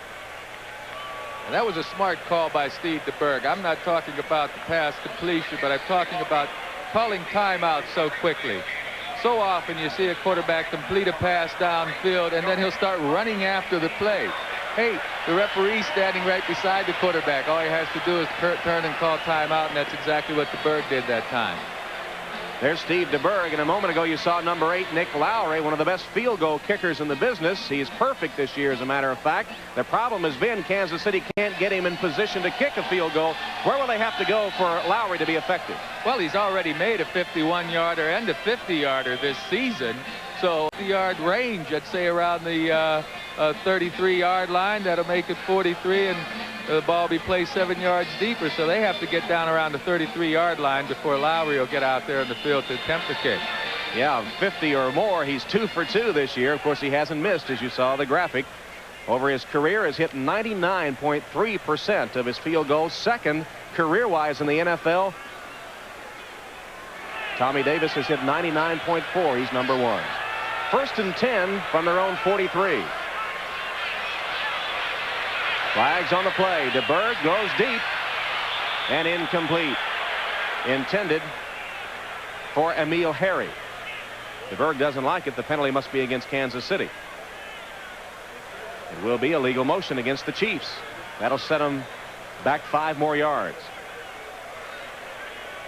The Chiefs have just not looked in sync offensively all day. Do you think, Joe? Oh, they haven't been in sync offensively all season. We keep talking about the offensive line not establishing any running game or giving DeBerg time to throw. You know, they were without their best runners as well early in the season, the first 4 games. Herman Hurd was injured, and also Okoye. So because of the injuries, you could say the offense has paid the price. Just 1 timeout left for the Chiefs and 30 seconds left in the half. First and 15. DeBerg for the sideline. Catch is made by Kettrick Taylor. Taylor went up top to pull it down, and the Chiefs take their final timeout with the ball spotted at the 26-yard line of the Raiders. Taylor did not get out of bounds, and so the Chiefs used their final timeout with 20 seconds left. Watch this catch by Taylor. Sensational catch by Taylor. He's being covered by Stephon Adams, and he simply outruns him to the outside. But Taylor now should attempt to find that sideline. He was knocked down by the defender and hit the ground before he made the sideline. That's why the clock wasn't stopped, and the Chiefs had to call timeout. So the play covers 36 yards, and Nick Lowry is in range with 20 seconds left. The Chiefs aren't going to take any chances. They're going to go right ahead and kick the field goal now. Yeah, you'd think they could get one more play in before they'd attempt the field goal. At least throw the ball to the end zone area. If they catch the ball on the playing field and get tackled, they run the risk of not getting on the field with enough time to try the field goal, and that's what the Chiefs are concerned with right now. It'll be a 44-yard attempt by Nick Lowry. Bill Kenny is the holder. Now Lowry. Los Angeles, that's her first timeout. 40 seconds. Lowry trots to the sideline after Los Angeles calls a timeout. What happened there? Shanahan signaling for the timeout. Not enough players on the field, perhaps? No, they were caught by surprise, too. They figured Kansas City would give it another offensive try. They didn't have their field goal block team on the field. They had their regular defense out there. And now it appears that Kansas City may be putting their offensive unit back on the field to give it one more shot for a touchdown. Why the indecision over on the Kansas City sideline? Poor coaching is basically the indecision factor. You know, as good a coach as Frank Gans is, and the rest of his coaches, sometimes they don't decide quickly enough what they should do, and that's all that happened that time. They just figured that they better go ahead and spend the time out then. See, had they not called the timeout right away with the clock running also, it would have been down now to, you know, 7 seconds or 6 seconds, and they wouldn't have had a chance for another play. Ball is at the 26-yard line with 20 seconds left, and the Chiefs out of timeouts.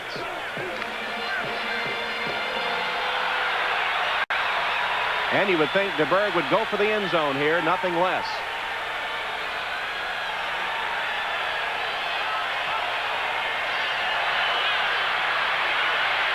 For the end zone, intercepted.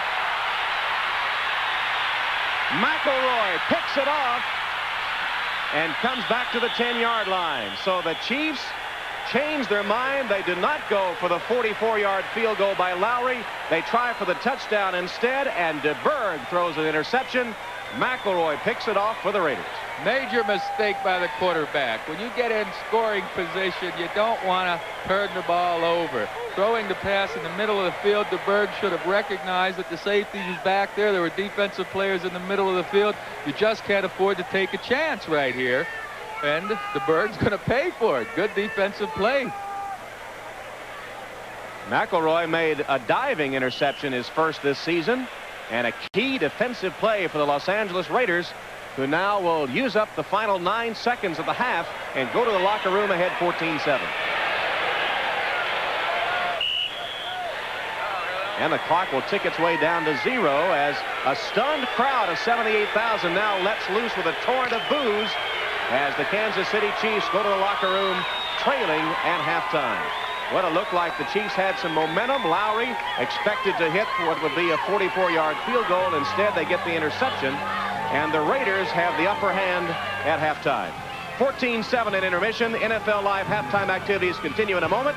We'll be back after a message from your local station.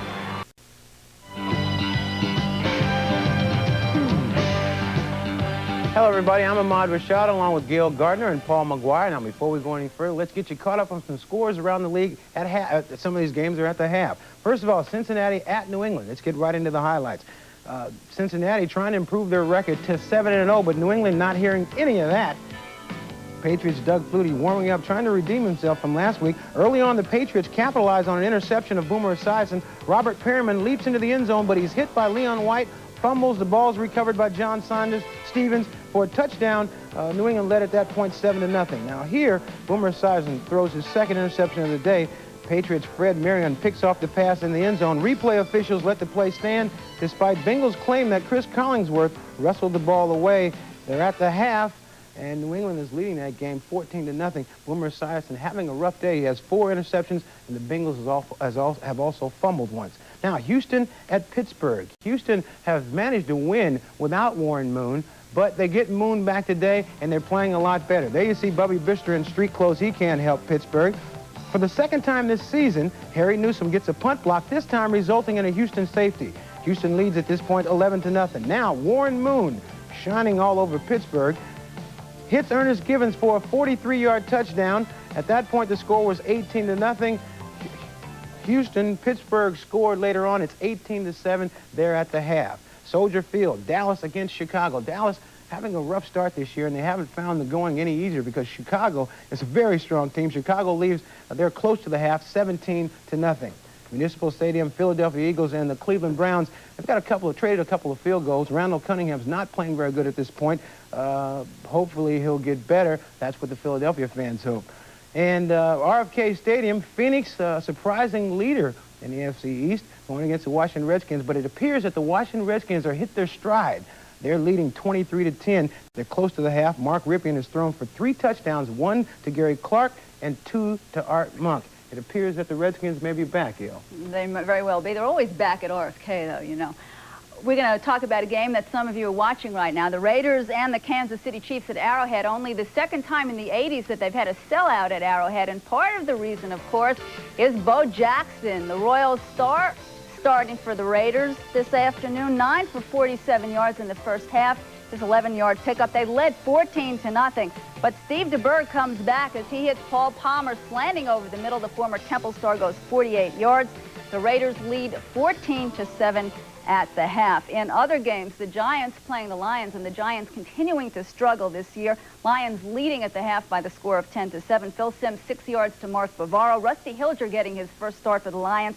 39 yards to Gary James. Eddie Murray added a field goal late in the first half, and the Lions lead by the score of 10-7. The Packers and the Vikings. The Pack winning its first game last week after dropping its first 5. 16-0 Packers over the Vikes at the Metrodome. Brent Fullwood, a 2-yard touchdown run, and Keith Woodside, a 6-yard touchdown run for the Pack.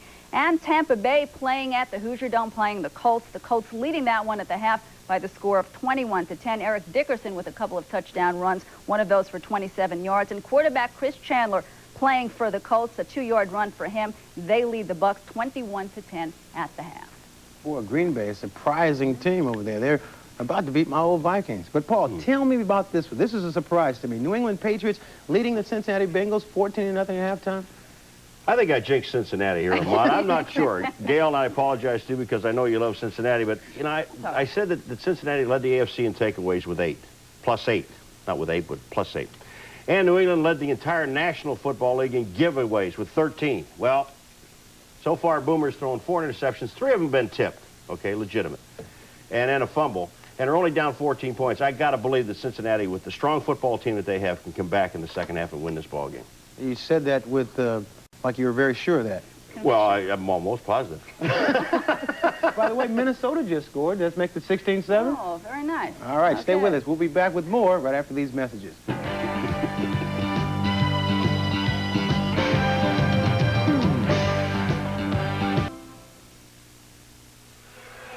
We're at halftime in Kansas City with the Los Angeles Raiders leading the Kansas City Chiefs by a 14-7 count. The Raiders breaking on top 14-0. Kansas City coming back and then just missing before halftime to perhaps gather a little momentum. The first 14 points for the Raiders determined really by field position. When the Chiefs got good field position for the first time in the game, they scored. And then right before halftime, the interception perhaps breaking the momentum of the Chiefs. It was a back-and-forth first half, to be sure. Here's the way the first touchdown happened. Close call. Did Marcus Allen break the plane of the goal line? Well, he broke the plane all right. As we see here, before he hits the ground, the ball breaks the plane. The Raiders have been able to run the football, as everyone else has, on the Kansas City Chiefs this season, and I expect them to continue that assault the second half. The second touchdown for the Raiders also came on a short yardage situation. This time it was Steve Smith. Steve Smith has been getting the good blocking. Bo Jackson, they're getting good blocking from up front. Mosbar and Hanna and Parker. Doing a fine job in the offensive line. And then, of course, the Chiefs finally getting on the scoreboard when they got decent field position as DeBerg threaded the needle to Paul Palmer, who split the defenders and went 48 yards. Yeah, Russell Carter, 29, couldn't make the play, and Van McElroy played the ball instead of Palmer, and Palmer found himself free for the touchdown. And the Kansas City players had reason to celebrate for the first time in the game as Palmer, their leading receiver, takes it in and almost did a back flip to celebrate the Chiefs' touchdown. But then, just before halftime, they pass up a chance at a field goal for one final play, and it's a disaster. Unfortunately for the Chiefs, it's all Steve DeBerg here. As a quarterback, I promise you folks, when you go back there to pass, you have to find out if there's a defender in the middle of the field, especially when you want to throw in the middle of the field. Van McElroy never left that position. He stayed at home. He was able to play the ball. It was a bad mistake by Steve DeBerg. So the Chiefs passing up a chance at a 44-yard Nick Lowry field goal attempt, and Lowry has hit 77% of his field goals for his career. He's perfect this year, second all-time in field goal kicking in the NFL to Morton Anderson, and they instead get the interception, which killed the drive and sort of killed the crowd, we noticed at halftime. It did. It was a good decision by the coaches to give it that last bit of shot, but again, DeBerg made a major mistake. Had they been able to take the three, they're receiving the second half kickoff, they would have had momentum going for them. This whole house would have been on their side. Now the momentum is back to the Raiders side of the ball. Let's take a look at the first half stats, and one thing that jumped out at me, Joe, is the fact that Bo Jackson has picked up 48 of those 149 rushing yards for the Raiders on 9 carries. So Bo Jackson is back after only a couple days practice. And what I think Coach Mike Shanahan's going to do is continue to use Bo Jackson until Bo figures he's had enough. Now, he is in good physical condition, but he's not in the best football playing condition. And I don't know that Bo Jackson can carry the ball 20 or 30 times today as he would normally later on in the season. Time of possession very heavily in favor of the Raiders. 21, almost 21 and a half minutes in possession to 8.5 for the Chiefs. And as we noted earlier, field position played a big part early in the game when the Raiders took advantage of excellent field position to score the first 14 points of the contest. What about the offensive line that we've been tracking for the Chiefs? Have they improved? We know that Bo Jackson, as we talked about at the start of the telecast, has done very well. What about the offensive lineman for Kansas City? Well, they've been giving DeBerg some time to pass, but DeBerg has been off target. He had in the first quarter a couple of receivers open, and he just overthrew them. However, DeBerg is he's continuing to get knocked down after he releases the ball. So the offensive line can do a better job and keep the defenders off DeBerg. DeBerg will get back in sync. And DeBerg will have the first offensive opportunity of the second half as Kansas City will receive the second half kickoff. You saw the numbers on DeBerg for the first half. He paces the sidelines. Well, he's upset, Tom. I mean, he's not happy with the way he's been playing so far, and I think by looking at him, he certainly does reflect that.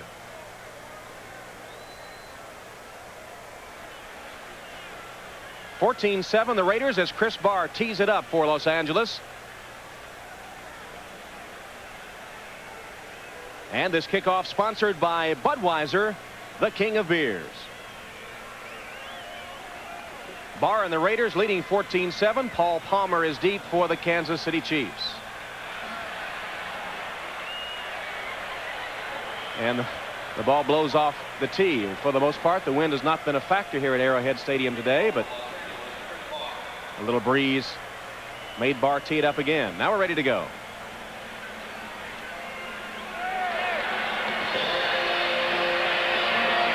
Palmer calls for it. He has it at the 5. To the 25 and 30. He's got open field. There's a flag down. Barr is the only man that has a chance. He won't catch it. Touchdown. Penalty flag down at the 30-yard line.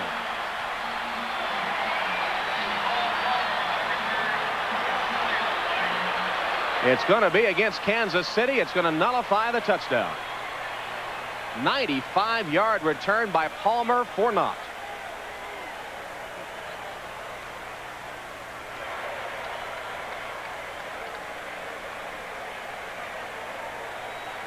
Joe, that could really deflate the crowd. After the first half ended on a sour note, now a kickoff return for a touchdown 95 yards is wiped out.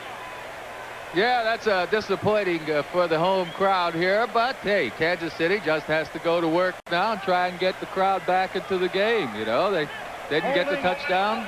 Number 50 on the receiving team. So Jack Del Rio is guilty of the hold, and it is a costly penalty. Jack Del Rio called for holding, and the 95-yard touchdown return by Palmer is wiped out. Todd Howard, number 53, is the injured player for Kansas City. Well, I know Todd Howard is going through a nightmare right now. Not only a lot of pain, but checking that right knee. And I know he's involved with a lot of pain, folks. And you have to think every time you're down on your back with the knee injury, is this it? You know, how bad is the knee? Will I be able to come back? Jack Del Rio certainly is going through his own kind of nightmare. Whenever you get called for a penalty on a play that your team scores, man, it doesn't leave you very quickly. I mean, Del Rio is going to be thinking of this penalty for the rest of the game, or at least until the Chiefs get in front if they can.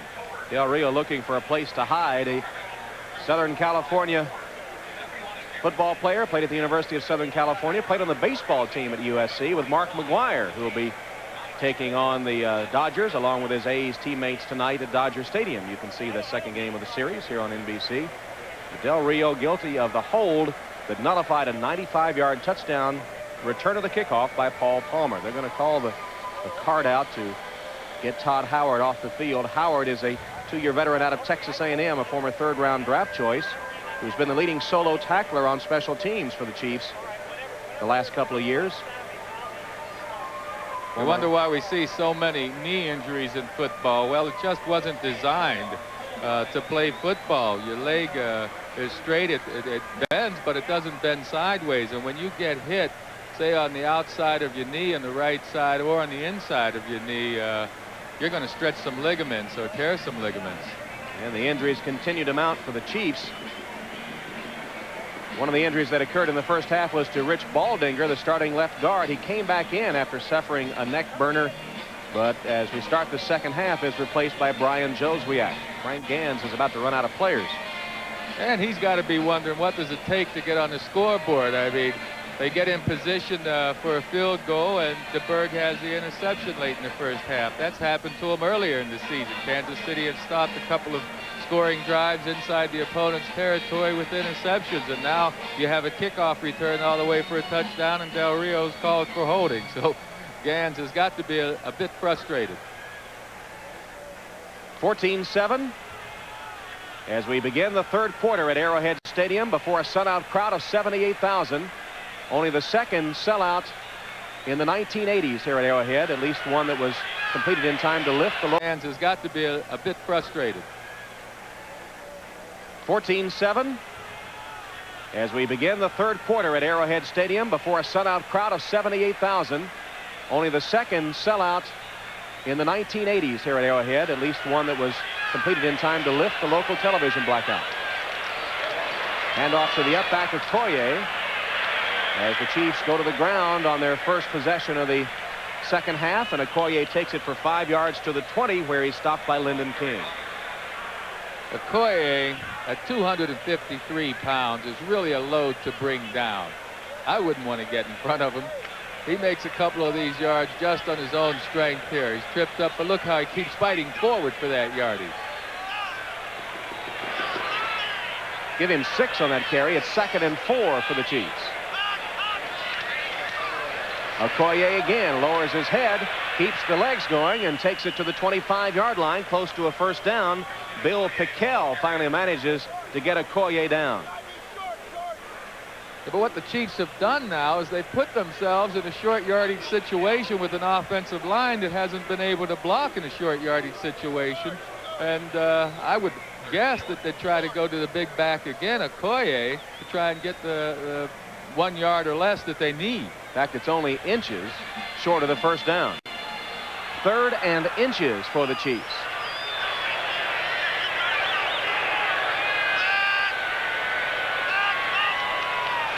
It is Okoye again. You were right, Joe, and he does have the first down as he turns the corner, lowers his head, and blasts his way to the 40-yard line.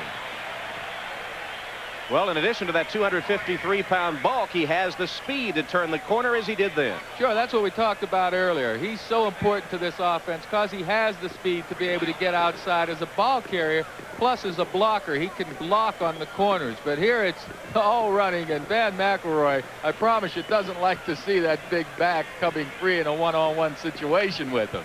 And it was Mark Addix, the right guard, who is just starting today for the first time the entire season, that made a block on Matt Millen that enabled Okoye to turn the corner and pick up the first down. Herman Hurd is in motion. DeBerg will put it in the air. Sacked. Taken down by Bill Pickell, the nose tackle, to beat his man, and got right in DeBerg's face for the second sack of the day. Well, that tells you just what kind of protection DeBerg's getting. When you're able to run the ball 3 times for good yardage, you'd expect the defense to have to play run. Even while playing run, Bill Pickell comes in there and makes the sack. It'll be 2nd and 18 coming up now for the Chiefs. As you watch it again, Pickell, the nose tackle, shed his blocker, who was Brian Josiak, just off the injured reserve list. And Josiak was no match for Pickell on that one. Second sack. Carson in motion. Nickel defense on the field for the Raiders.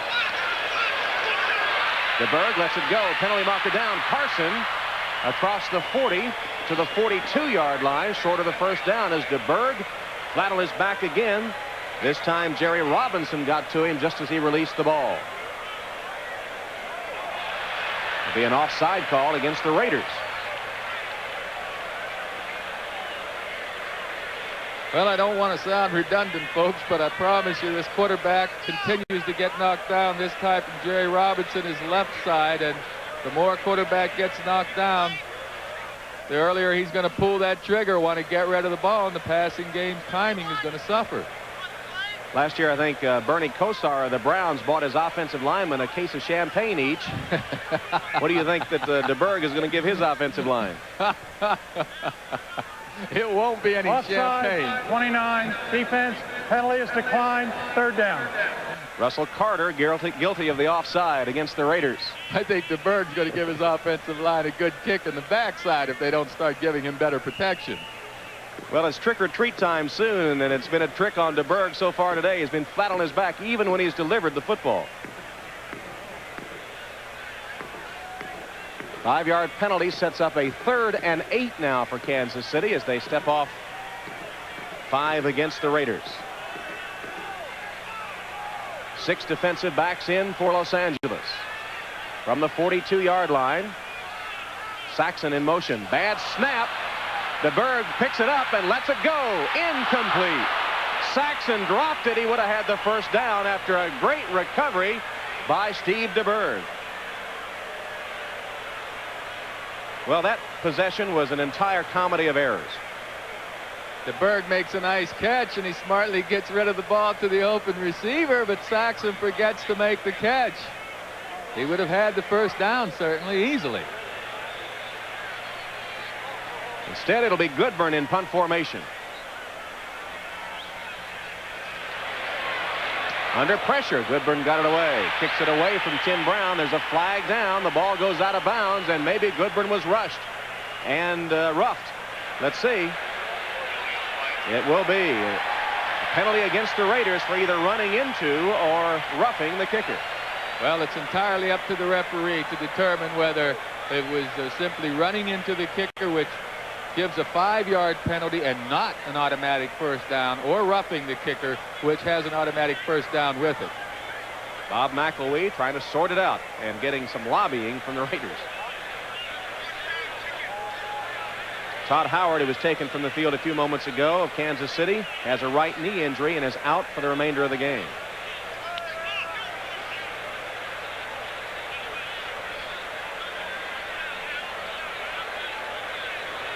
Here's McElwee with the announcement. The kicker, 39 defense, 4th down. So running into the kicker, which is only a 5-yard penalty, and Kansas City again will be short of the first down. Well, they changed this rule from an automatic first down to just a 5-yard penalty. So this season so far, we've seen several kickers get knocked down, and they don't have the benefit of getting the first down anymore. Frank Gans was talking about this rule to us yesterday and noted that it's open season pretty much on kickers. Everybody says, why not take a shot if you've got more than 5 yards for the first down? Goodburn again in punt formation. No pressure on him this time as he kicks it high and away from Tim Brown and out of bounds again. Not very long kick. They'll line it up along the sideline as Goodburn hears the boos.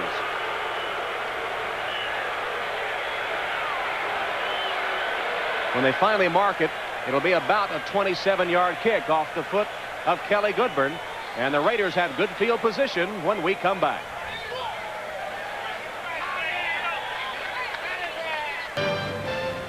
Tom Hammond and Joe Namath at Arrowhead Stadium. Third quarter with the Raiders leading the Chiefs 14-7. The first second half possession for Los Angeles.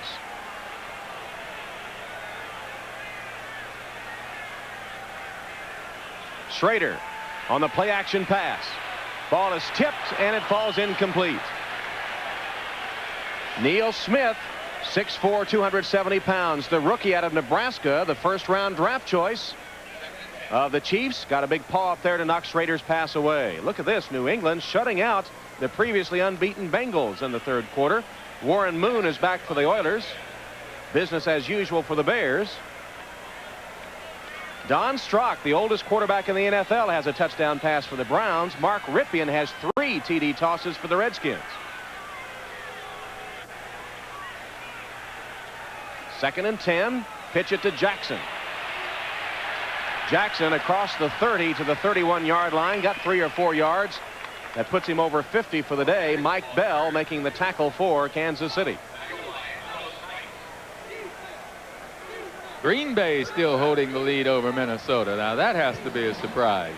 It is indeed, as Indianapolis with a fairly comfortable lead at the Hoosier Dome on the Buccaneers. Green Bay may have found the right recipe. They scored 45 points on New England last week, so it looks like they're maintaining that offense. How quickly things can change. New England leading Cincinnati and blanking them at the moment. 3rd and 7. Schrader is in the shotgun. Under pressure. Delivers. Incomplete. A good strong hit by J.C. Pearson knocked the ball loose from Willie Gault. And there's that secondary of the Chiefs coming to fore, even though it's changed a bit as the game has progressed. Albert Lewis not starting. He's not been here the entire game. There you see the hits by Pearson, and Kevin Porter has replaced Lloyd Burris after Lloyd Burris was injured earlier.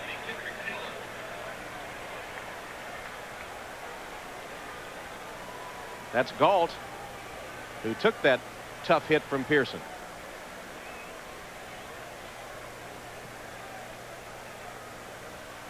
Well, he's had the bad shoulder, and the way he's walking, it looks like it is the shoulder that's bothering him. It was a good hard hit from Pearson.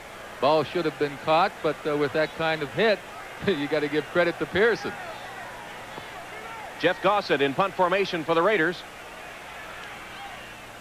Gets off another good kick. Taylor backpedals to his 20. Got a wall set up. One man got through to break it up. Coming through for the Raiders, Ron Brown was able to get Taylor, who had a wall set up down the sideline. So the Chiefs will get the ball back with 10:46 left in the third quarter, and they trail by 7. Right? Instead, the Chiefs have it with a first down at their own 26-yard line, trailing 14-7, 10:46 to play third quarter. Blitz comes, and DeBerg is sacked by Russell Carter, the third sack of the day, and DeBerg continues to take a beating. That time, Carter came untouched. Well, as a quarterback, you have to talk to your offensive line, explain to them that you need more time. Carter comes from the left side. No one laid a hand on him. It was a missed assignment by one of the interior linemen on the left side. You see here, the left guard, number 73, did not pull out, Brian Joswiak. Now, he's been out of, he's been off the active list for a while, so he may not have his game together mentally. 6 defensive backs in for the Raiders, and the Chiefs go to the run. Saxon tries to get outside, turns the corner, and takes it to the 31-yard line before Eddie Anderson can catch up with him. 15-yard gain by Kansas City. Kansas City needed this run badly. A nice change of direction by number 21, Saxon. Look at him break outside. He has the speed to carry himself outside, then get upfield for good yardage. He's a better runner than he is a pass receiver, I guess. So Saxon gets a piece of that yardage back, and the Chiefs have a chance for a first down with third down and about 4 yards to go. Berg is in the shotgun. Gets hit again, but delivers it to Carson. Carlos Carson at the 45 has a Chief first down. And DeBerg is injured. Up, he shakes it off and gets back up. That one to Carson covers 13 yards. One thing you can say about DeBerg, he is tough. He's tough, but even if you have Hulk Hogan back there at quarterback, he's going to get bumped up and hurt. I don't care how big you are, how much you weigh. When you're standing stationary back here, you're an exposed target. These big offensive linemen and defensive linemen are going to punish the quarterback. Despite the pressure, DeBerg has hit 7 of 16 for 115 yards, 1 touchdown, 1 picked off. From the 46, first down Kansas City. Okoye fumbled the football right to the Raiders. It popped out and Fellows grabbed it. Right into the hands. Fellows said, "Look what I found." Good reaction by Ron Fellows. In the right place at the right time. Okoye, of course, we mentioned he hasn't been playing, and whenever you're a little rusty, hey, the football just gets knocked around sometimes. I didn't see anyone really knock the ball out. It could have been ripped out of his hands, but these kind of mistakes, losing the ball, comes from being rusty. That turned into one of the better Kansas City passes of the day. So Fellows with the fumble recovery gives the Raiders a first down at their own 46-yard line. Second turnover against Kansas City. The Raiders have not turned it over. Allen and Jackson in the backfield. Play action pass. Schrader lobs it up. Jackson couldn't hold on. Jackson made a diving attempt. Thought for a moment he had it. But what I don't understand is this is the second series this half. the second series, the Raiders opened up with the passing game. Even if Bo makes a great catch here, they're going to call it back because of the holding penalty. And my point is, you've had a running game that's been good the entire first half. Why are you coming out and passing on first down the last two series? Holding against the Raiders. As we look at the ticker again,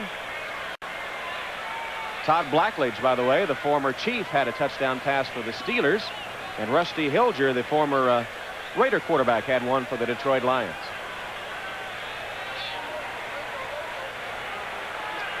Here at Arrowhead Stadium, the Raiders clinging to a 14-7 lead. They led 14-0 at one time. Remember, Kansas City had a 95-yard kickoff return for a touchdown by Paul Palmer nullified. And it's 14-7 Los Angeles.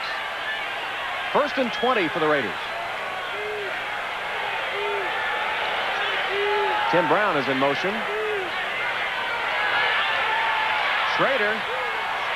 Miscommunication with Brown. Lofton went one way, Brown the other. The ball fell somewhere in between.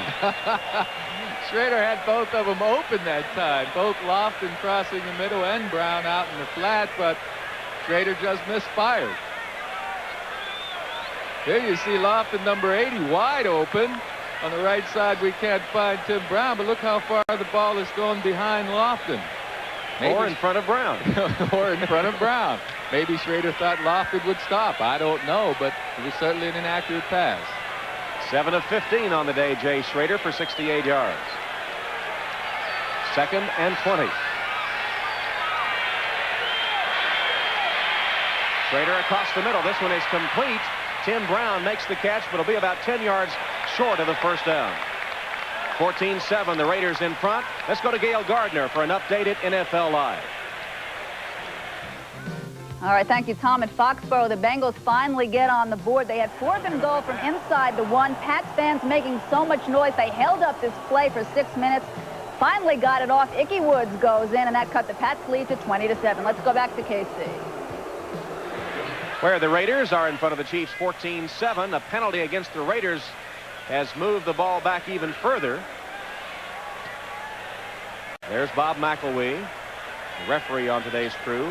Willie Gault, by the way, suffered a bruised shoulder on that collision we saw on the last Raiders series, and his status is uncertain for the remainder of the game. Yeah, but you know what's gotten the Raiders in trouble, in my opinion, is the passing game. They went to the pass. They abandoned the run on first down, and that's what they were making a living with in the first half, running the ball. Why go to the pass on first down the last two series? This time it's 2nd and 30 for the Los Angeles Raiders. Mike Stensrud in the game. He's been playing well for Kansas City the last couple of weeks. Schrader lost the ball. And Schrader went back to get a piece of it, still scrambling, and the Raiders got it back. Jay Schrader diving right in amongst all the red shirts.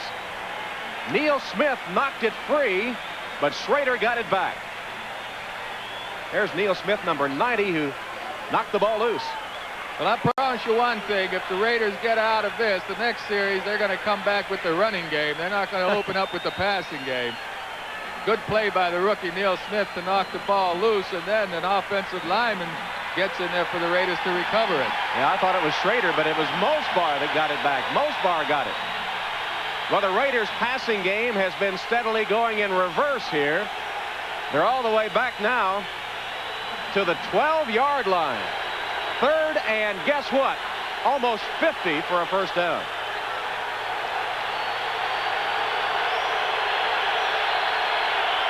And they will run it this time. Bo Jackson lowers his head short of the 10. And the Raiders will kick it away before further damage occurs.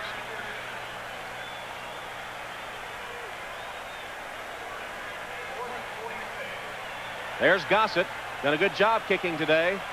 He'll be kicking this time midway in his own end zone. He's averaged 43 yards a boot. And Taylor is deep for the Chiefs, who should get good field position out of this.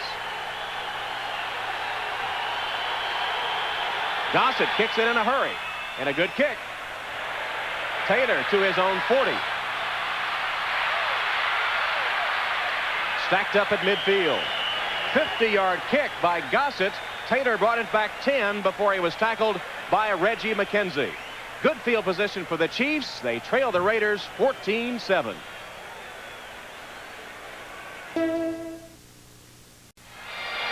Tom Hammond and Joe Namath, Arrowhead Stadium in Kansas City. 6 minutes, 13 seconds remaining in the third quarter. Raiders leading the Chiefs 14-7. Steve DeBerg has had a tough afternoon under great pressure from the Raiders, but the Chiefs with excellent field position here, just across the midfield stripe.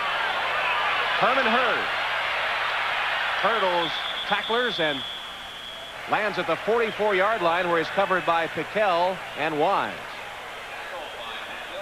Well, offensive guard number 61, Addix, is a big benefit for this offensive line. He's on the right side of your screen, and you'll see he and Okoye both throw good blocks. There's Addix leading the way, and Hurd able to cut upfield for a good gainer. Believe me, Steve DeBerg is happy that Addix is back in the lineup.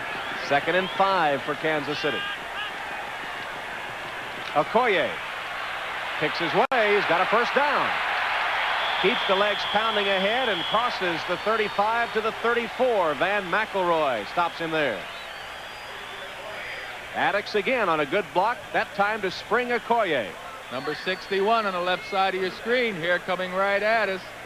Takes the inside pressure away so Okoye can block or can cut back and make the good gainer. You know, as an ex-quarterback, the thing you really want is a good offensive line. I mean, great outside receivers, well, they're fun, and a good running back, that's fun, but it all starts at the line of scrimmage, folks.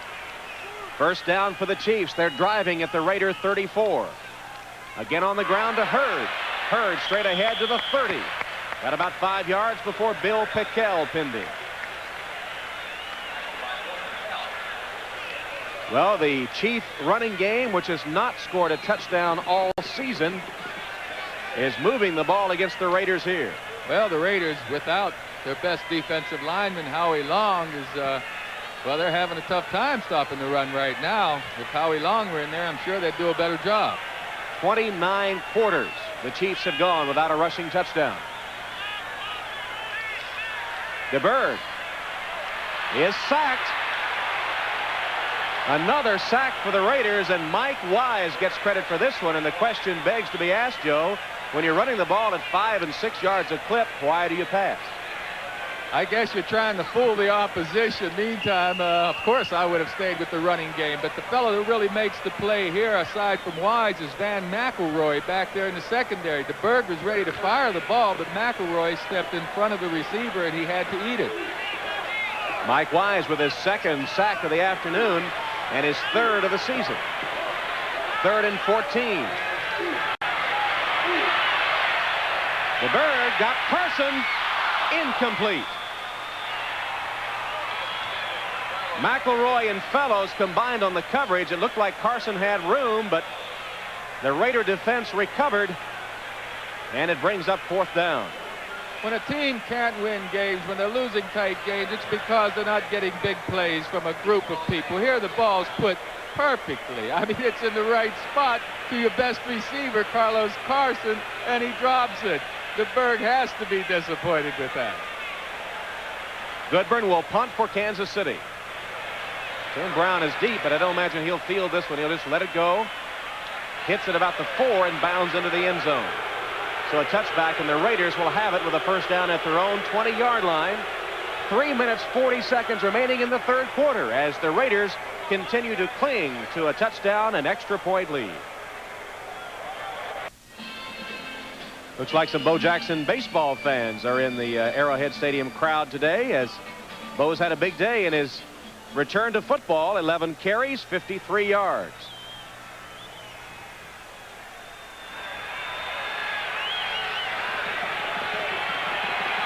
Schrader from the 20. Pitch it to Jackson. Hit behind the line and driven out of bounds. Kevin Ross made an excellent defensive play for the Kansas City Chiefs. He came right up to meet Bo in the backfield and drove him out of bounds. And the crowd here very appreciative of that effort. The 6th largest crowd in Chief history, I should say, today. Chief history, 77,078 at Arrowhead Stadium. And you see that the Raiders were the competition when the Chiefs had their largest crowd back in 1972, 82,000. Sixth largest crowd in Kansas City Chiefs history on hand today. Their team behind 14-7 with the third quarter winding down. 3.5 minutes left. 2nd and 13.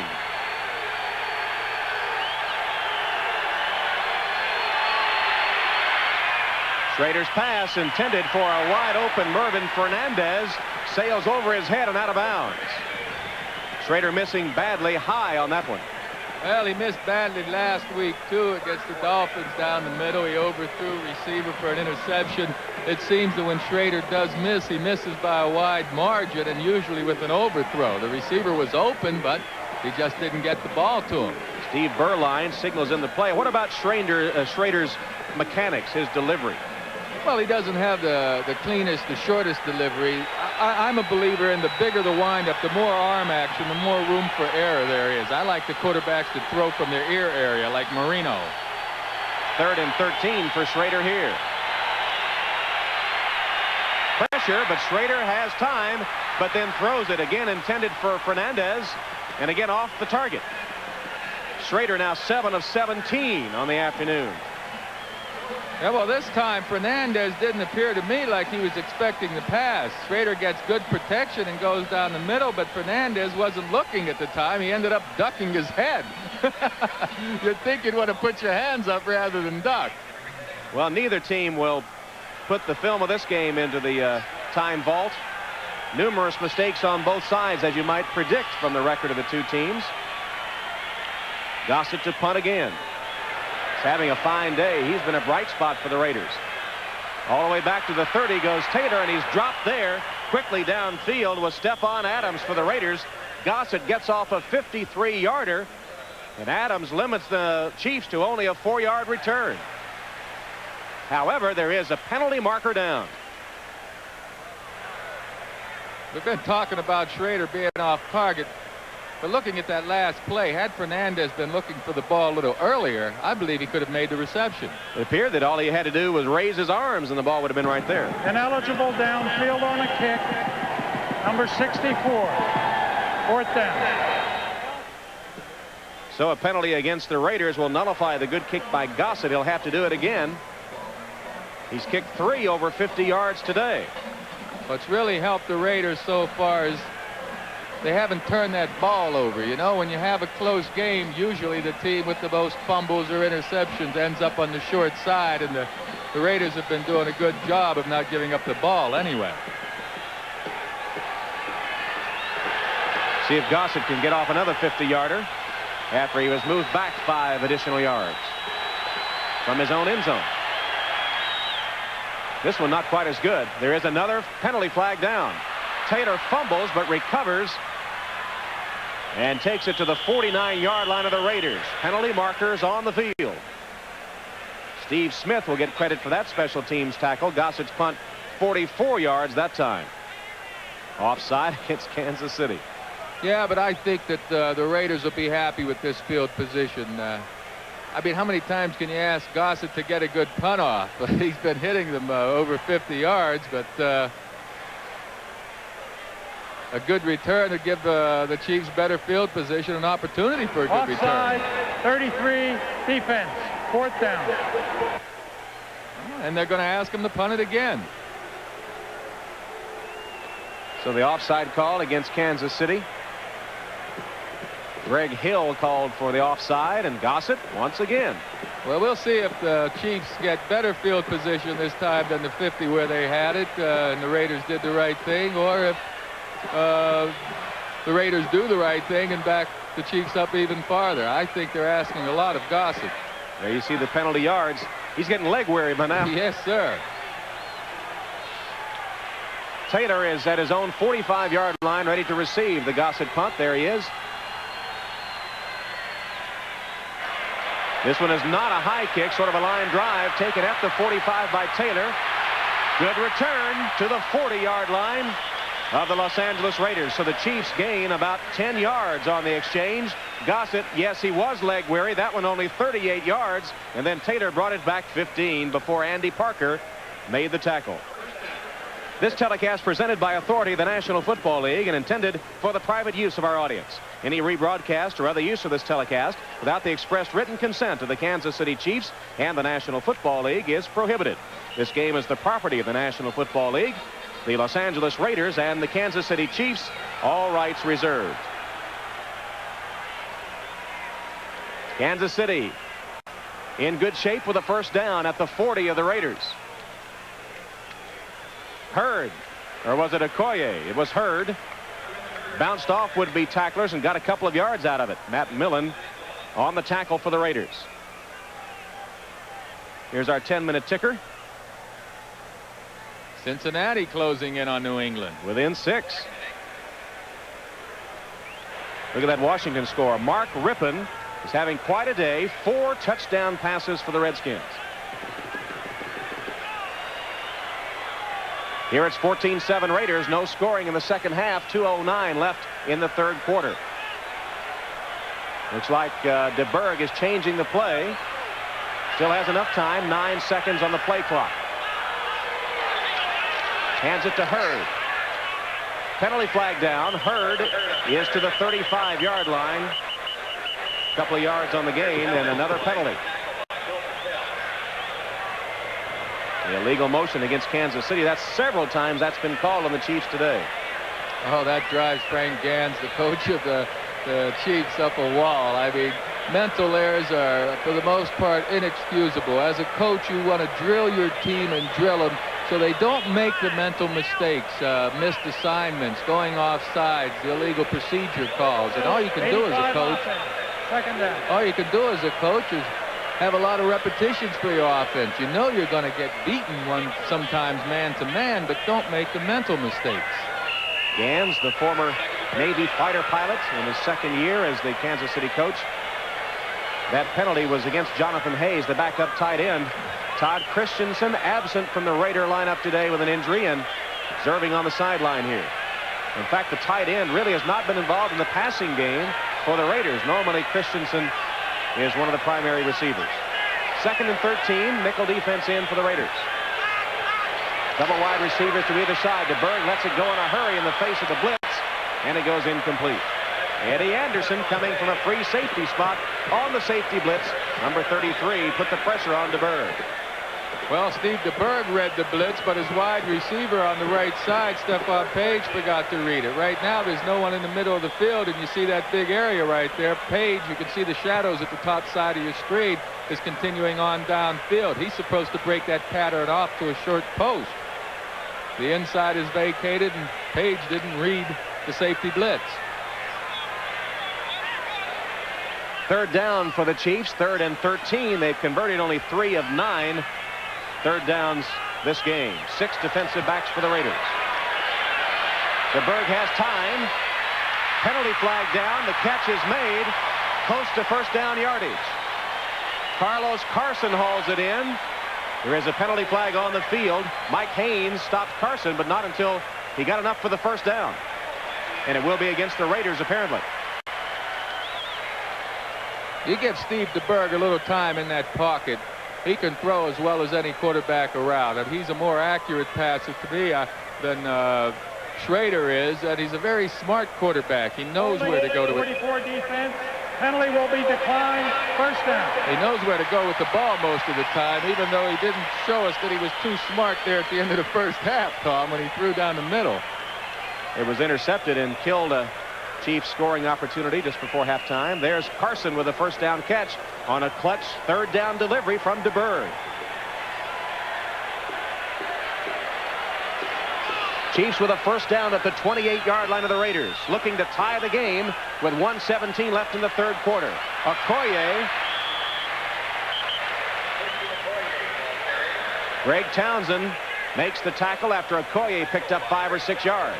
That's the best offensive line surge by the Kansas City Chiefs that I've seen yet today. That whole side over there on the left side especially just pushed the Raiders off the ball. The best surge they've gotten from their offensive line all day long. Chuchu Okoye from Nigeria led all NFL rookie rushers a year ago and has picked up 55 yards today on 9 carries. Gets the call again. hit at the line of scrimmage and spun down by Bill Pickel. Not much there for Okoye that time, as there was no line surge. No, but that was all Bill Pickel from Rutgers. Now, he's a big, strong defensive lineman, and he used his strength that time to stop Okoye. I mentioned he's from Rutgers. You know, there's a lot of folks back in Rhode Island watching this game today. That's right. That's great. You know, we know that most of the western part of the country is watching, but I want to say hello to those folks way up in the Northeast, too, in Rhode Island. Pickel, all east at Rutgers, a former rugby player, and doing a good job in the center of the defense for the Raiders today. Hand off to Palmer, looks for a block, can't get it. Defense stacked that one up completely and threw Palmer down for a loss on the play. All the way back to the 25-yard line. Greg Townsend jammed it up for the Los Angeles Raiders. And the third quarter comes to an end with the score, the Raiders 14, the Chiefs 7. We'll be right back after these messages from your local station. The fourth quarter will open with a 43-yard field goal attempt by Nick Lowry of the Chiefs. He hasn't missed this year, 7 for 7. Second leading kicker in NFL career stats, 77% of his field goals, trailing only Morton Anderson. Kenny the holding. Here's Lowry's kick. And he's still perfect this year. Nick Lowry connects from 43 yards out. And the Kansas City Chiefs draw closer. That makes it 14-10, the Raiders.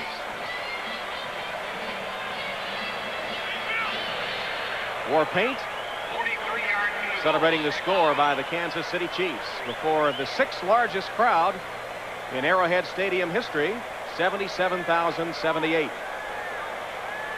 On a beautiful day, Indian summer here in Missouri. Temperature in the upper 70s, a lot of bright sunshine, and a lot of red throughout the stadium. Chiefs red, as the faithful hoping that the Kansas City team can turn it around in this game against their old rivals. This is the 29th year of the rivalry between the Chiefs and the Saints. They have split their games the last 3 years, though the Raiders lead overall in the series. One thing the Chiefs have had over the years, excellent kicking. John Stenerud and Nick Lowry, the only kickers they've had over that long period of time, and they have been excellent. But I can't help but wondering why you kicked the ball to Tim Brown. I would hope, at least if I was a Kansas City special teams coach, I'd tell Lowry, find Tim Brown and keep it away from him. I mean, he may very well be the best return man in the game. He has such a great knack for breaking the big play. As he did against San Diego with a 97-yard return of a kickoff for a touchdown in his first NFL game. This will be Brown, about 2 yards deep.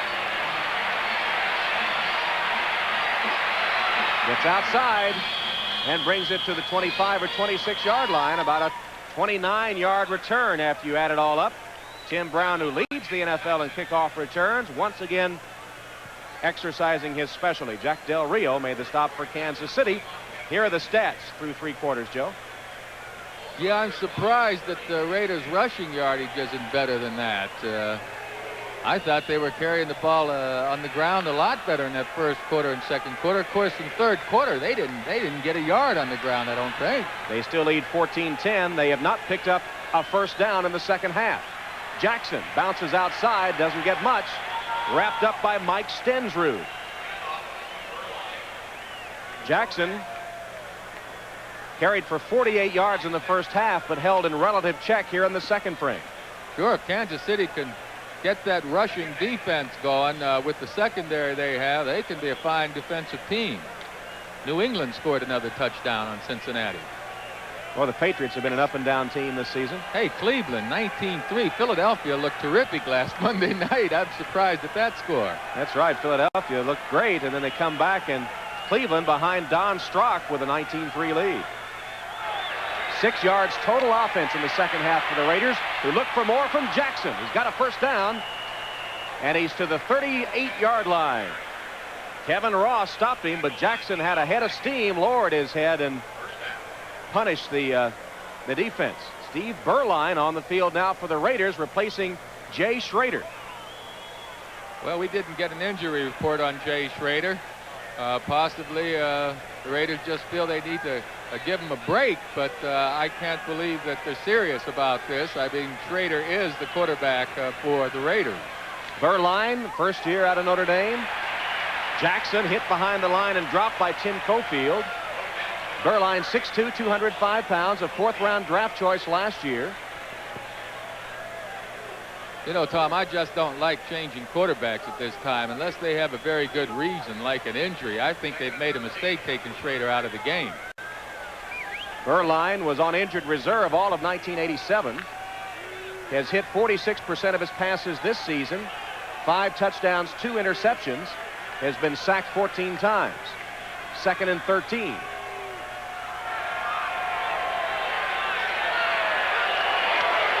Pitch it to Jackson. Cuts back. Got a yard, maybe 2. Bill Moss, the nose tackle of the Chiefs, finally stopping Bo Jackson. And there's one of those colored visors of the helmet. Tim Cofield of the Chiefs wears one. And you were talking about that. He said as a quarterback, you might like that colored visor. I do. I like it. You've heard and read so often about defensive players reading the quarterback's eyes. Number one, the shield protects the eyes. Number two, the defensive people couldn't see where the quarterback's looking. If I were playing, I'd be wearing one. 3rd and 11 for the Raiders, who have converted 5 of 12 in the game. And something amiss as Beuerlein calls for a timeout. Sure, would he have to do that if Schrader were in the game? I don't know. I am surprised, and I don't like it that they've taken Schrader out of the game. The Raiders know Schrader's the man. He's their quarterback. You've got to continue to play him for him to get better. We mentioned earlier that Schrader was rusty coming over here from Washington. He's learning a new system. The only way Schrader is going to get sharp is by playing football in the game, not on the sideline over here talking things over. Both Schrader and Beuerlein huddled around Mike Shanahan, who was an offensive coordinator at Denver and pays a lot of attention to the Raider offense. Changed the schemes a little bit, especially the passing game. Not too much change in the running game from a year ago. Yeah, especially in the passing game. We mentioned Todd Christensen earlier. Well, he only caught 9 passes in the first 5 games, and the Raiders have been known as not only stretching it downfield, going to their deep people, but using their tight end a lot. And with this scheme, offensive scheme that Mike Shanahan is using, the Raiders haven't been going to the tight ends. Well, they caught 11 passes coming into this game. I'd say they're not going to their tight ends very often. That tells the story. The Raiders have been a 4th down team, or 4th quarter team, as you saw, including that tremendous comeback against the Broncos that resulted in an overtime victory. 3rd and 11. Beuerlein in the shotgun. Delivers a strike. The ball comes loose. Kansas City has it. Deron Cherry picked it up. Fernandez had it. Will it be ruled? Now they say incomplete. One official said it was a fumble recovery. The other says no possession. It is an incomplete pass. Well, we'll see. I would think that the question is, did the receiver have both feet on the ground? Did he come down with the ball? That's what's going to say whether he had possession of it or not. Let's see if Lofton's feet touch the ground here. Hey, that's a close call. Ball came loose from Fernandez. Let's see. Number 60 offense. Penalties declined. 4th down. Yeah, but J.C. Pearson makes a terrific play here, knocking the ball loose. It appeared to me that Fernandez had possession of that pass. It'll be 4th down for Gossett. Averaging 44.6 a game. His longest has been 51, but he's had 3 over 50 yards. 1 or 2 of them, I guess, were called back. I hope we get to look at that replay once again, because I couldn't really tell whether he had possession of the ball when it was knocked out of his hands, but his feet certainly did get down on the playing surface. And they reviewed it upstairs. Bob McElwee says after further review, the play stands.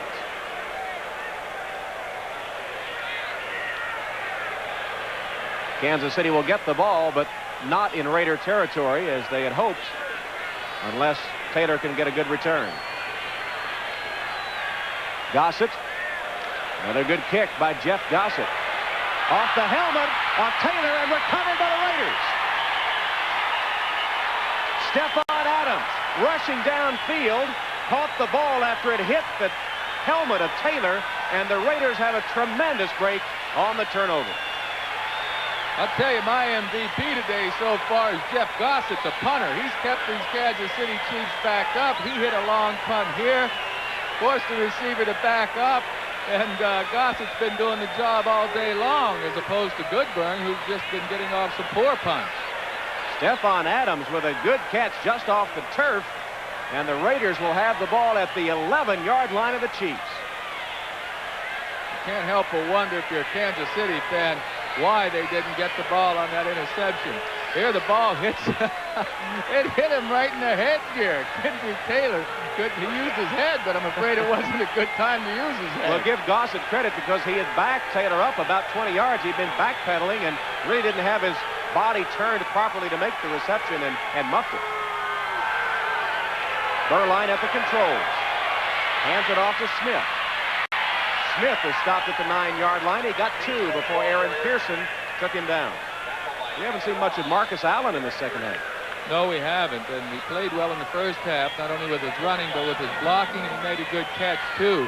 I am surprised that Marcus hasn't seen more action. I'm also surprised that Schrader is still on the bench. We did not get an injury report on Schrader, so I guess the Raiders just wanted to change the flow of the game with the backup quarterback. Marcus with 11 carries for 20 yards, playing with that cast on his left wrist, and perhaps that injury has hampered him. Smith and Jackson in the backfield here. Beuerlein will pass. Incomplete. Andy Parker was the intended receiver, and number 27, Kevin Porter, getting up after defensing Parker on the play. Parker known more as a blocker than a receiver. Yes, but he has good hands, and he's a big target. The only problem that time for the Raiders was Porter, number 27, is on the outside position here. He's in better shape to catch this pass than Parker is. Good defensive coverage. And again, you're asking Beuerlein to make a cut throw after just coming in and not playing much the last few games. Beuerlein had been the quarterback before Schrader came over from the Redskins. And Schrader's going to be the quarterback later, too. I still don't understand why they don't have him in the game. Marcus Allen is in the game here on 3rd and 8. Beuerlein, second option, got a man wide open, out of the end zone. Lofton caught it. Now they say it is a touchdown. Which way? Well, the officials can't make up their mind. Let's see. One said no, the other said yes. Well, he had possession of the ball, but it appeared his feet were out of bounds. We'll see on a replay, hopefully, if in fact he was out of bounds or inbound. Beuerlein does a good job of shopping around to find the right receiver, but let's see if Lofton's feet touch the white line or if he has possession before. Oh, I can't tell from this angle. In any event, there's a penalty against Kansas City, a holding call against the Chiefs. The penalty will be half the distance to the goal, and so the Raiders are still in good shape. And Lofton was out of the end zone, so he didn't get the touchdown.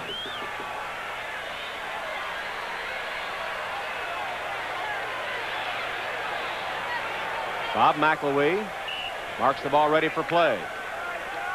11 minutes left in the game. 14-10, the Raiders over the Chiefs. 1st and goal for Los Angeles at the 4. And they've gotten this close. They have scored today.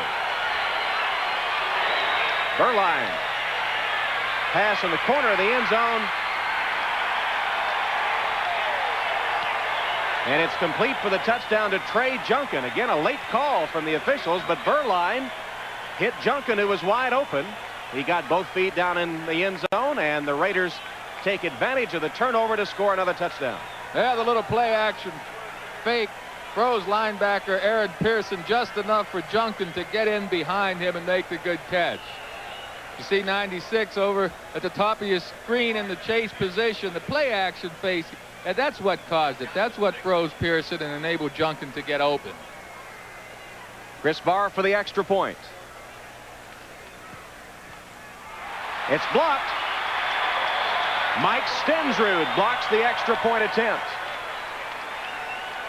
So the score remains the Los Angeles Raiders 20 and the Kansas City Chiefs 10. What about the throw that time for the touchdown by Beuerlein? Beuerlein Laid it up for Junkin, who made the catch for the touchdown. Here's the blocked extra point. It's 20-10 Raiders. Joe Namath at Arrowhead Stadium in Kansas City. Fourth quarter with the Raiders extending their lead to 20-10 over Kansas City. Palmer takes the kickoff in his own end zone and will down it there. 10 minutes and 50 seconds left in the game. The Raiders had just turned a Kansas City turnover into a touchdown. A 4-yard pass Beuerlein to Junkin for the score. The extra point was blocked. And here's Beuerlein again, and analyze this throw for me. Well, again, it's the play action fake that freezes the linebacker. And Beuerlein's right on target with the ball, but I can't help but think that the Raiders have opened a can of worms here by putting Beuerlein in the game. I mean, what are they going to do next week? Are they going to bring Schrader back and play him? Are they going to start this musical chair business, the quarterbacks? Kansas City Chiefs now trailing by 10. DeBerg's pass incomplete. Intended for Stephon Page. I don't believe Page has a reception today. He may not get one either, the way he looks right now down on the ground. Their second leading receiver coming in with 23 catches, 8th in the AFC.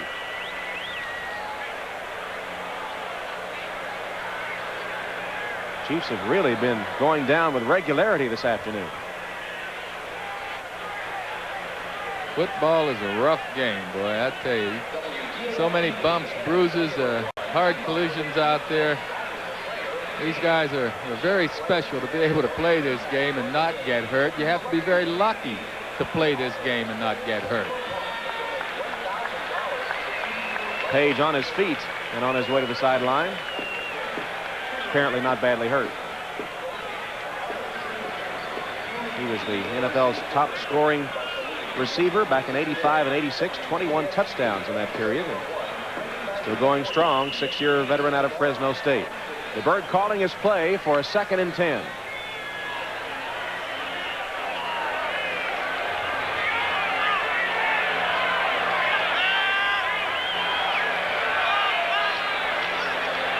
Handoff to Palmer. Twists his way forward to the 19-yard line. Bill Pickel gets credit for the tackle. And we'll mark it no gain on the play. It'll be 3rd and 10. Well, Bill Pickel right now is matched up on number 61, Addix, and Addix isn't quite up to par yet. Remember, he just put his pads on last Wednesday for the first time this season, and he's gone against a superb defensive player in Bill Pickel. In the shotgun on 3rd down, only 5 of 11 conversions for the Chiefs today. Blitz. DeBerg got rid of it and completed it. Emil Harry makes the catch but doesn't pick up enough yardage for the first down. He got only about 5 yards.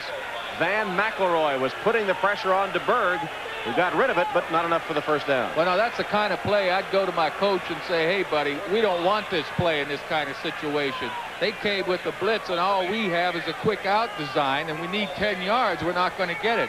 You have to have a better play design to combat that blitz to make sure you can get enough yardage for a first down. Very poor offensive play. Goodburn has not had a good day. That's Stephon Adams, number 44, to receive the punt for the Raiders.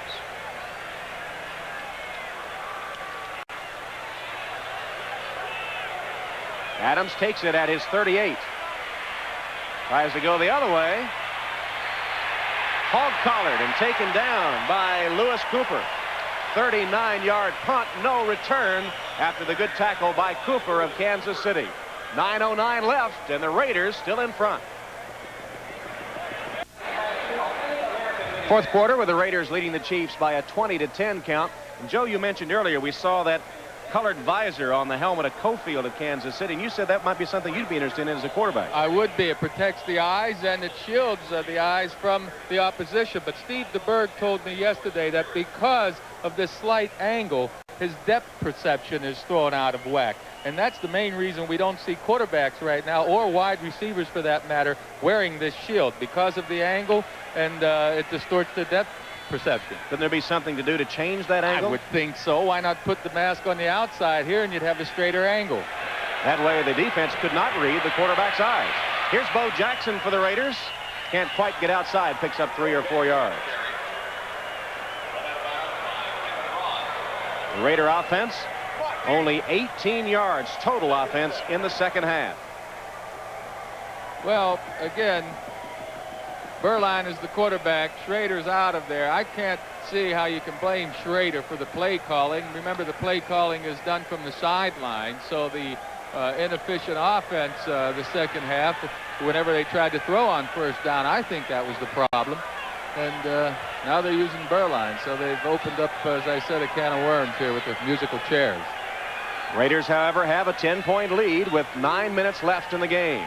Berline delivers a strike complete to Fernandez at the 45-yard line of the Chiefs. That pass looked good, Joe. Oh, Berline, he looks good from times. I mean, he's a young quarterback, though, and whether you're a young quarterback like Steve Berline or a new quarterback with the team like Jay Schrader, you've got to get your repetitions in the game to get sharp. And by swapping these guys around, neither one of them are going to be sharp enough to win the tight game. There's Jay Schrader on the sideline. Coaching staff giving him the rest of the day off. He completed 7 of 17 before heading to the sideline. First down at the 45-yard line for Los Angeles.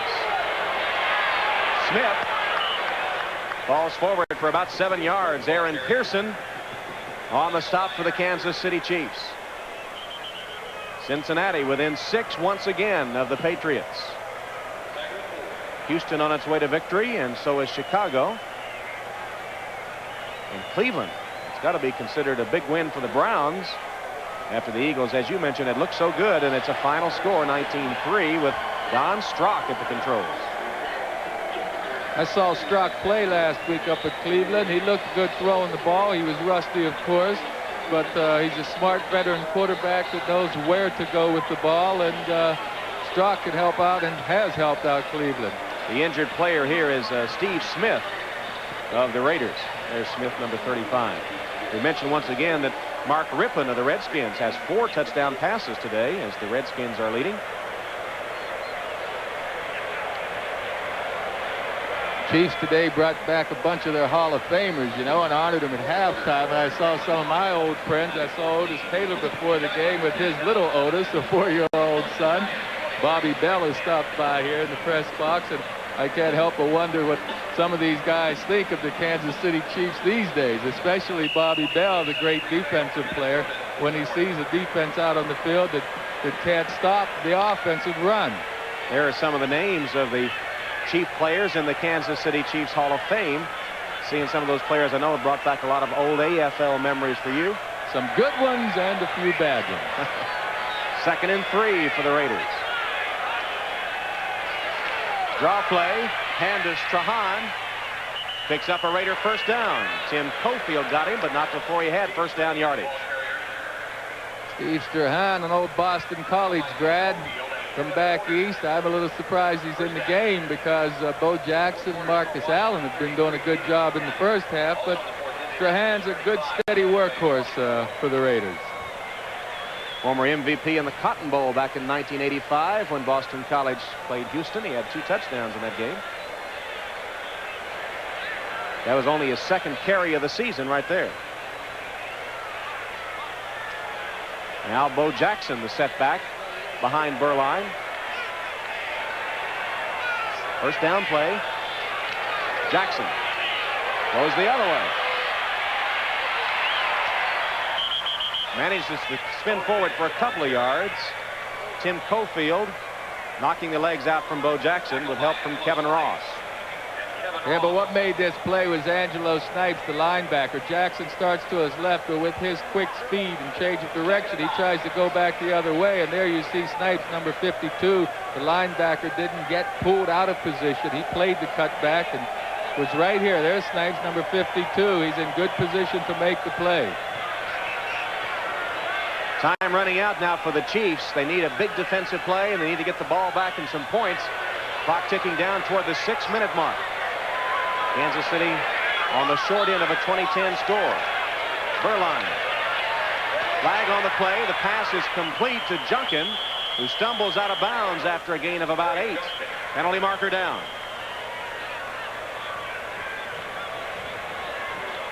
Well, they're doing the play calling out there down on the sidelines, but with this much time left in the game, 6 minutes, you have a 10-point lead. I don't know why you wouldn't want to go. 86 offense, second down. Why you wouldn't want to go with that rushing attack, eat up the clock, and let's see if Kansas City could stop my running game. I really am surprised at the play calling. Fernandez guilty of the illegal motion. Shanahan, the 8th Raider coach in history, has found the going a little rocky in his initial season. But as we mentioned earlier, unbeaten in their division, and a win today would put them right back in the race. 6 minutes left, 20-10, the Raiders lead. 2nd and 13 for Los Angeles. There's a mix-up in the backfield, and Beuerlein wastes a timeout and is not happy about it. Bo Jackson and Steve Strahan are mixed up on the alignment. Jackson gets a little lecture. Musical backs on that play. Well, to me, this is the first time that Bo Jackson has possibly hurt the Raiders here. It's just the fact that he's not that familiar with the offense at this point. That should be a Gilbert and Sullivan comedy. Did you see him, Beuerlein, stomp his foot to put the man in motion? Neither player went in motion. Then he said to Jackson, go, and they both went. Yeah, well, Strahan knew someone was supposed to go, so took it upon himself to start heading in that direction. Well, Beuerlein got a little laugh out of it anyway, apparently. 6 minutes left, a 20-10 lead for the Los Angeles Raiders, who come in with a 2-4 record. They'll be at New Orleans next week. And the Kansas City Chiefs 1-4-1. They host the Detroit Lions here at Arrowhead next week. All the other contenders, all the other teams in the AFC West in action in late games today. There's the motion for Jackson. Beuerlein pumps once, then goes long. Fernandez, he's got it down to the 1-yard line. Kevin Porter beaten on the play as Fernandez, who really has been the most consistent receiver for the Raiders this season, makes it on the Beuerlein pass to the 1-yard line. 35 yards. And it was the Beuerlein fake that set this up along with Fernandez's fake. You watch Steve Beuerlein back here. He makes a good pump right there. The cornerback bites on it, and Fernandez slips behind him for the long gainer. Steve Beuerlein has been impressive so far. Yeah, Joe, I'm going to take you on a little bit. Maybe they had the wrong quarterback in there from the start. Hey, no, for the long run, I still think they're making a mistake here. I really would have kept Schrader in the game. Fernandez with the touchdown grab. And the Raiders now from the 1-yard line. Get it to Bo Jackson, and Jackson has the touchdown. I said the touchdown grab by Fernandez. He was to the 1, actually inside the 1. And Jackson puts the clincher on. Bo Jackson tosses it into the stands in Kansas City. He's done that a few times throwing home, huh? He does have a strong arm, folks. As a left fielder, he can get that ball to the catcher mighty quickly. Well, the Kansas City Chiefs, hey, there's another Bo Jackson banner. Kansas City Chiefs at the line of scrimmage have really played poorly today. Give some of the credit to the Raiders, certainly, but they've been able to run on the Chiefs defense, and the Chiefs offensive line hasn't given the time to the Birds. Chris Barr has the extra point, and with 5:49 left, the Raiders in firm control of this game. Fernandez with the big catch to the 1. Jackson scores, and it's now 27-10. The Raiders over the Chiefs.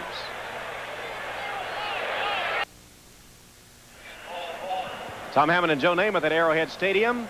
Part of this big crowd heading for the exits as the Raiders have gone up 27-10. Kickoff taken by Palmer. To open the second half, Palmer had a 95-yard touchdown called back. Reggie McKenzie makes the tackle for the Raiders as a scuffle breaks out. Some frustration, no doubt, on behalf of the Chiefs, who have had their opportunities today.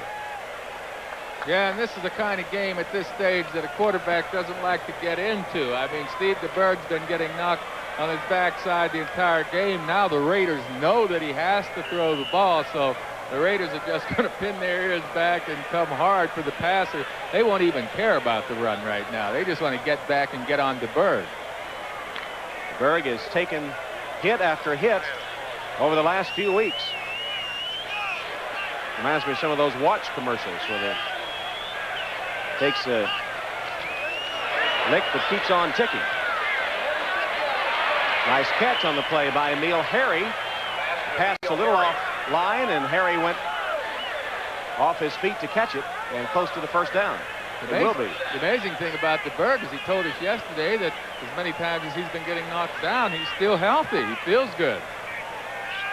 27-10 as the Raiders once again prove to be a fourth quarter team. Nice pass by DeBerg, splits the defense to Page. He takes it all the way to the 42 of the Raiders. Mike Haynes stopping him there. That one covered 22 yards. Where has this been the whole game? Yeah, if you're a Kansas City Chief fan, you can't help but wonder why haven't they been able to do this earlier in the game. One of the reasons is the Raiders are playing a slightly different defense at this point. With their safeties about 25 yards off the line of scrimmage. Okoye had it go through his hands, incomplete. Okoye is just not set yet on catching the oblong ball. You know, he's the old soccer player. He's only been playing football since his days at Zuzu and Pacific out there in Los Angeles, and he's quite a soccer player, and that's how he developed his agility and quickness, but he's not used to catching that oblong-shaped football. Came to the U.S. from Nigeria in '82 and quite a track star as well. Well, soccer players don't use their hands, and like you say, not used to it. 2nd and 10 with 4:44 left. DeBerg intercepted. Intercepted by the Raiders' Van McElroy. McElroy with his 2nd interception of the day. And DeBerg once again picked off as he let the ball fly downfield. But just academic at this point. Well, Tom, you mentioned that the safeties were playing deep. That's why the Chiefs were able to have those couple of gainers in there. McElroy's just playing center field and reading the quarterback's eyes. Here he comes over and makes the interception. The main thing for the defense at this point for the Raiders is not to give up the long gainer, and that's why McElroy is so deep back there. There's McElroy with another interception, his 2nd of the afternoon. Twice a Pro Bowl performer, McElroy, and as we noted earlier, actually the only defensive back in the lineup today for the Raiders that was expected to be there when the season started. They've had a lot of injuries. Ball from the 12 of the Raiders. Jackson on first down. How do you assess Bo Jackson's performance today? We talked about him when the program opened. Oh, I think he's been terrific. I mean, the guy's just, he just got to the Raiders this week, and he's played marvelous football so far. I wouldn't have him in the game right now, though. I mean, he's been carrying the ball, I don't know exactly how many times. I guess at about 15.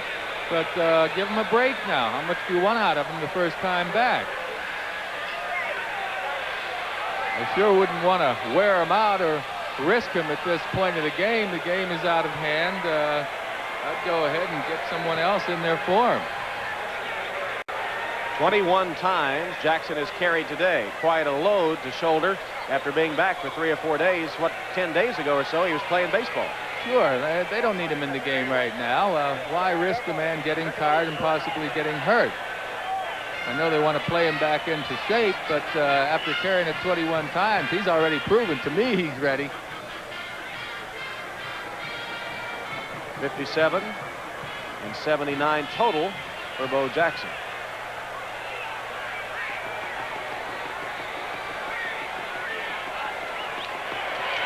And Jackson again. Out of bounds. Hofield ran him out of bounds. Stops the clock with 4:18 left. Well, another thing we talked about when the game began was the Chiefs' inability to put points on the scoreboard. Only 10 again today. What about the future of this Kansas City team, specifically their offense? Well, specifically their offensive line. They're not going to have any consistency until Addix starts playing more football and Joswiak, the offensive guard. There are 2 players that have been hurt this season, haven't been able to help out in the offensive line. These guys are going to take a little time playing themselves back into shape. and that's what's going to help the Chiefs. 3rd and 7 for the Raiders. Beuerlein's pass complete. Raider first down to Vance Mueller. Deron Cherry tackles him, but the Raiders will retain possession with 4:05 and counting. That one covered 18 yards. Yes, it was a good play, good completion. I'm a little old-fashioned, though. I would have still kept the ball on the ground and went ahead and punted it back to an offense that hasn't done anything all day long, rather than risk putting it in the air. What about the performance of Steve DeBerg, the Chiefs quarterback today? Well, it certainly wasn't a passing grade. I mean, he had some open receivers early in the game that he missed, and you know, keep making excuses for him. He's getting knocked down, but I know as an ex-quarterback, the more you get knocked down, that trigger starts to get pulled a little bit faster than you should pull it. Mueller gets the call for the Raiders on a first down carry. Mike Bell makes the tackle for Kansas City. 27-10 as we approach the 3-minute mark. World Series coming up tonight here on NBC. The Athletics and the Dodgers from Dodger Stadium. It'll be hard to duplicate the dramatic ending to the game last night as Kirk Gibson, obviously hurting, comes off the bench. The count goes to 0-2. Finally works its way to 3-2, and he hits it over the fence into the right field stands for a home run, and what a celebration. That's right, and let's not forget Hatcher's home run early in the game. That helped him get in position for the win. Jose Canseco of the Athletics with a grand slam earlier in the game. Boy, is he a physical specimen. Line drive shot over the center field fence. More World Series action coming up tonight on NBC. Vance Mueller on the carry, Hackett on the stop for the Chiefs. Do we have a brewing quarterback controversy here with the Raiders, with Beuerlein coming in and actually extending the lead today? Oh, of course you do. And I've already stated my feelings on it. I think that the Raiders had this game under control. I think that they really needed to keep Schrader in there to keep him working through the rough spots. And right now, with Beuerlein performing well, what are you going to do next week? Are you going to start Beuerlein, or are you going to go back to Schrader? It's my feeling that they'll go back to Schrader next week because, again, they gave up an all-pro tackle in Lachey to Washington to get Schrader. They got Schrader in here to be the first-string quarterback, not to play musical chairs. The move really did surprise me, and I don't like it. A lot of final scores as you saw the Patriots handing the Bengals their first defeat of the season.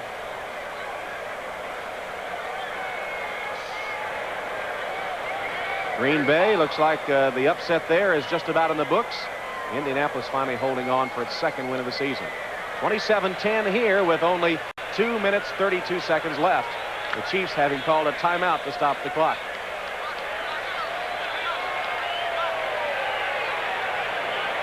$77,000 on their way to the exits as the Chiefs on 3rd and 4. Beuerlein pumps once and goes deep.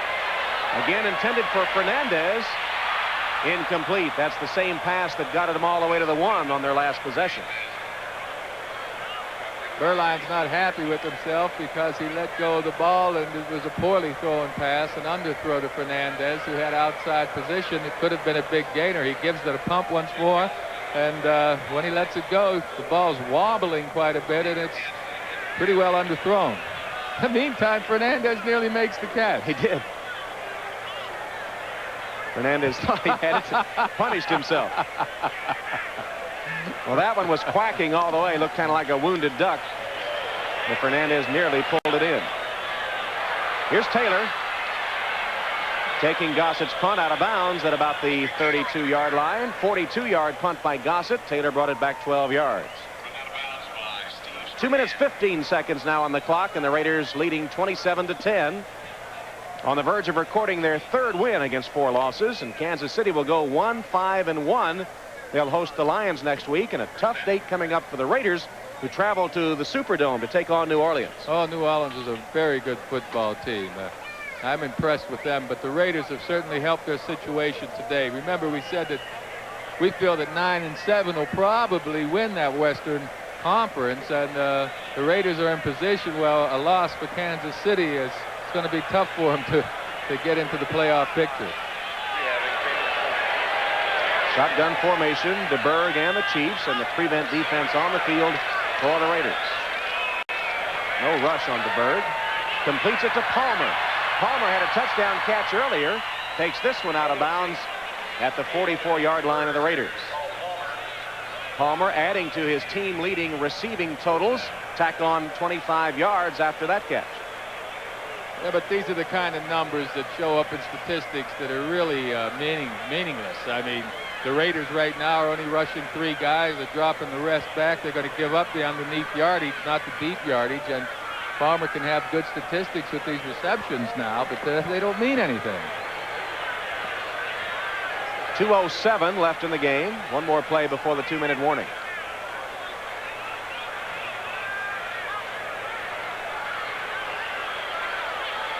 DeBerg completes it again to Palmer. Got about 5 yards on that reception before Russell Carter knocked him down.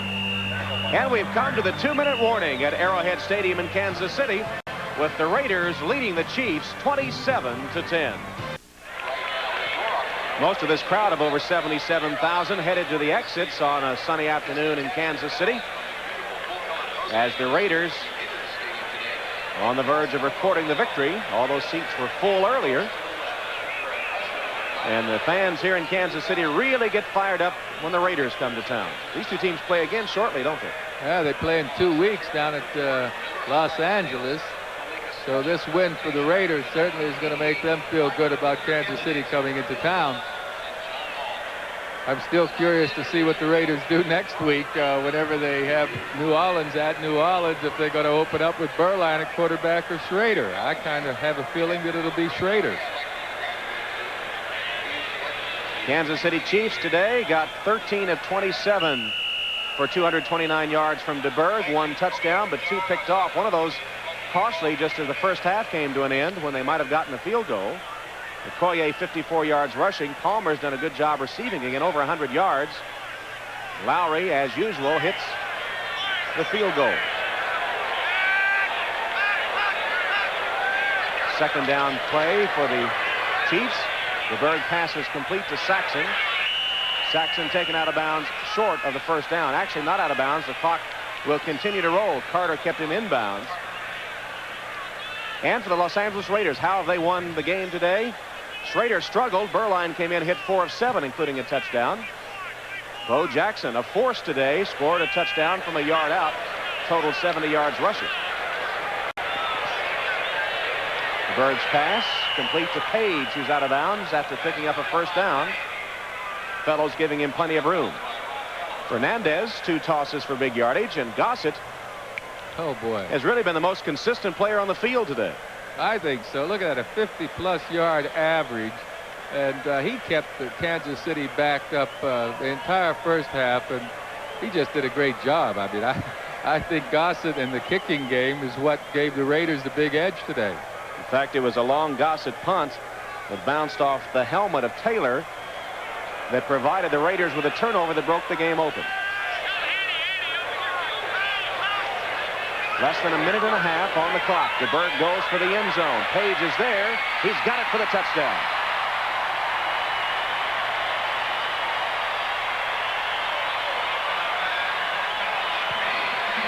Well, Page celebrates the score. That is his 3rd touchdown of the season. But it's too little too late for the Kansas City Chiefs. Beautifully thrown pass by Steve DeBerg, operating from under the center as opposed to the shotgun. Now Mike Haynes appears to be in good position here, but the ball's over his head and to the outside where only Stephon Page can make the reception. It wasn't like he ran right past Mike Haynes. He had good position. It was just a beautifully thrown pass. Lowry for the extra point. He's hit over 90% of them for his career. 2nd all-time in the NFL to Tommy Davis. And he has another extra point that makes the score 27-17.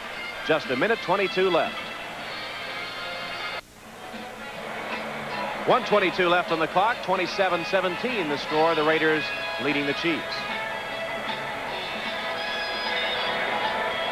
Well, let's take a look at our Budweiser MVP now. It is Jeff Gossett, the punter, for the Los Angeles Raiders, who has done an excellent job today. 4 of his 8 kicks have been for 50 yards or more. He's been very consistent, even under pressure. And it was one of his long kicks that resulted in a turnover that broke the game wide open for the Raiders. So our most valuable player, sponsored by Budweiser, is Jeff Gossett from the Raiders. Budweiser will make a contribution to the United Way on behalf of all the MVPs selected in today's game. Well, that leg extension reminded me of the great Ray Guy when he used to punt with the Raiders. He'd get that thing so high. I like the choice of Gossett because he did keep Kansas City backed up. He did all day long. He had some excellent punts, and as opposed to the other side, Goodburn, I mean, he did a poor job today, and the kicking game is so important in professional football. Here we're going to see an onside kick attempt and see if Kansas City can pull it off, possibly get another score on the board. Lowry will try to make it go 10 yards and see if they can recover it. Bounces, takes a good bounce, but the Raiders, with all their special hands people up front, manage to fall on it, and it'll be the Raiders football. Gossett now has had 2 great games in a row, and a losing cause against Miami last week. He averaged 48 yards a kick. Another fine performance today. Vance Mueller was the man that recovered the ball for the Los Angeles Raiders on the onside kick attempt. Sometimes the kicking game is overlooked in professional football. You know, when all these plays are tallied up at the end of the season, you find out that a third of your offense has been kicking the football. So special teams, they're vital to a team's success. 27-17. It's been a long game, 3.5 hours now, with 1:20 left on the clock.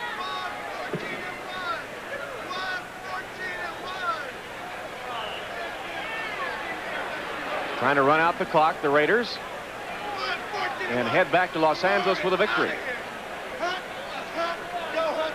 This could be a big time for the Los Angeles sports fans, with the Dodgers on top of the series 1-0. The Raiders pulling one out. Here are the standings in the AFC West updated to reflect the outcome of this game, with all the other teams playing late contests. And Seattle has a tough game with New Orleans, as we mentioned earlier. Seattle, of course, is playing with a first-year quarterback in Kelly Stauffer, and there we see Al Davis just wondering how good his team's going to be, or is he wondering about his quarterback situation, Tom? Well, his team will be 3-0 in Western Division play, which has to help. And the LA sports fans also enjoying Wayne Gretzky with the Kings. Things are booming sports-wise in the LA area. Gretzky got the Kings started early. I mean, they just came out of the box with 3 straight wins. Mike Shanahan, I'm still trying to figure out why he changed quarterbacks. I know Berline got some points on the board, but now they've got some controversy. Al Davis and his commitment to excellence. You see the results. The Raiders perhaps a little subpar last year, and when Schrader came over, everyone said that's all they need. They've sputtered a bit, but will go to 3-4 and 3-0 in their division and back in the race. Berline downs it again as we come inside the final minute. Chiefs don't have any timeouts left, much to our relief. You know, the Raiders did sputter a bit last year, but Al Davis has managed this Raider organization into having the best percentage of victories of any sports organization since he's had the Raiders. And I think there's a direct reflection there. I mean, everything to me starts at the top, and Al Davis is the man responsible for this success of the Raiders organization. Would you have liked to have played for Al Davis? Oh, I love him. I think he's terrific. He eats, drinks, sleeps football every day of the week. He loves the game and every little part of the game. He can tell you players on every roster in all 28 teams. Just 15 seconds left, and that'll do it for this one. So the rivalry between the Chiefs and the Raiders is renewed at Arrowhead Stadium, and the Raiders come away victorious as the two coaches, Frank Gans and Mike Shanahan, exchange handshakes at midfield. The Los Angeles Raiders, breaking on top 14-0, struggled early in the second half, and then with Steve Berline coming in at quarterback, they break the game open and cruise to a 27-17 victory at Arrowhead Stadium over the homestanding Chiefs of Kansas City. So the Raiders now go to 3-4, while the Chiefs are 5-1. The Raiders win it. We'll be back to Arrowhead Stadium after this message from your local station.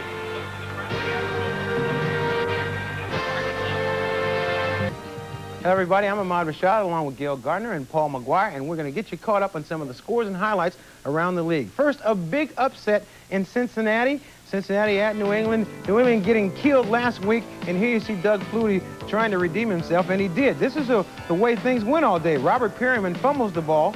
It's recovered by John Stevens for a touchdown. New England leads 7-0 first quarter. Now in the fourth quarter, the Patriots' Reggie Dupard widens the New England lead with a 10-yard touchdown run around right in. The Patriots go on for one of the biggest upsets of the season. They win it. The final is 27-21. By the way, Boomer Esiason had a horrible day. He had 5 interceptions on the day. Now, moving on, Houston and Pittsburgh. This is always a barn burner. Let's get right to the highlights. Steelers' injured quarterback, Bubby Brister, looks on in street clothes. There's nothing he can do, and his teammates didn't do much more. Second quarter, the moon was out over Pittsburgh today. Warren Moon, that is. He hits Ernest Givens here for a 43-yard touchdown. At that point, it was 18-0 Houston. Later on in the third quarter, Pittsburgh punter Harry Newsome suffers his second blocked punt of the game. This time, Chris Dishman made the block, setting up a touchdown 2 plays later. That made the score 25-7. The final in that one was 34-14. Jerry Glanville's Houston Oilers move on to 5-2 and look like one of the stronger teams in that division. Now on to Soldier Field, Dallas and Chicago. This Mike Ditka now has a 3-1 record against his former mentor Tom Landry, but it was all Chicago today. Chicago wins this one 17-7. Steve Pelleur had a concussion early in the game. Danny White replaced him, but he could do no better. The Bears improved their record to 6-1. Dallas goes now to 2-5. Philadelphia at Cleveland. Now this game was sort of a dull game to halftime. In the second half, Don Strock, quarterback that used to be in Miami, came on and he led the Cleveland Browns to a 19-3 win. But in that game, Kevin Mack rushed for over 100 yards. But on the negative side, Webster Slaughter broke his left forearm, and they don't know how long he'll be out. Randall Cunningham on the other side was sacked 9 times as Cleveland continues to win without Bernie Kosar. Now, Phoenix at Washington. This is a game that Phoenix Cardinals, everyone wants to know what's going on with the Phoenix Cardinals. Well, these hog rooters wanted to know that. And they were out in style today. First quarter action, Neil Lomax throws 23 yards to Roy Green, who beats Darrell Green, the NFL's fastest man, with ease on this play. That made the score 7-0. After that, it was all Redskins. In the third quarter, Mark Rippon on a play-action pass hits Gary Clark, who breaks 1 tackle and then goes 60 yards. It was Clark's second touchdown of the day and Rippon's 4th touchdown pass. Rippon did give them a scare because he got hurt late in the game, but they found out he was all right. We'll have more scores and highlights when we come back. Welcome back. The game that you've been watching, the Raiders at the Chiefs, had sold out Arrowhead Stadium, second sellout this decade for them. The reason, of course, Bo Jackson. Bo Jackson of the Kansas City Royals, Bo Jackson of the Raiders this afternoon. You see him in his Raiders uniform, 70 yards rushing, 11 of those on this play. He later scored a 1-yard touchdown, and the Raiders led the Chiefs 14-0.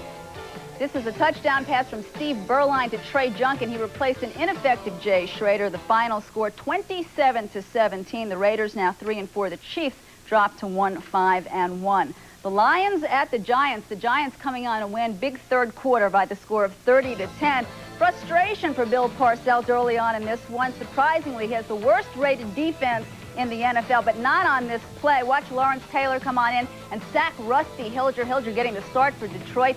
That one of 3 sacks for Lawrence Taylor this afternoon. The Giants breaking it open in the third quarter. Phil Simms back, finds Stephen Baker. This is a 51-yard touchdown play. And the Giants go on to beat the Lions. The final was 30-10. Raul Alegre adding 3 field goals. The Giants' record now 4-3. The Packers won their first game last week for head coach Lindy Infante, and they do it again today against the Vikings at the Metrodome. This is a distraught Minnesota fan watching his team struggle this afternoon. Packers rookie Keith Woodside gets the call. He goes in from 6 yards out, and the Pack led 16-0. Watch this play. Bucky Scribner punting for the Vikes, and linebacker Tim Harris comes on, and he not only blocks it, but he picks it up and runs it in for the score from 11 yards out. The final 34-14. Packers come out on top over the Vikings. Pack now 2-5. The Vikes now 4-3. And the Vikings now 1-5 against the Packers at the Metrodome. And finally, Tampa Bay at Indy, and the Colts winning this one. The final score 35-31, just holding off the Bucks. And it was Eric Dickerson, the NFL's leading rusher, 80 yards rushing this afternoon. Nice 27-yard run here as he finds a hole over the middle. The Colts hold off the Bucks. 35-31 was the final score, and that despite Vinny Testaverde's statistics. Ahmad 25 for 42, 469 yards passing, 2 touchdowns, and they still lose. That's mixed Pretty emotions rough, for you. yeah.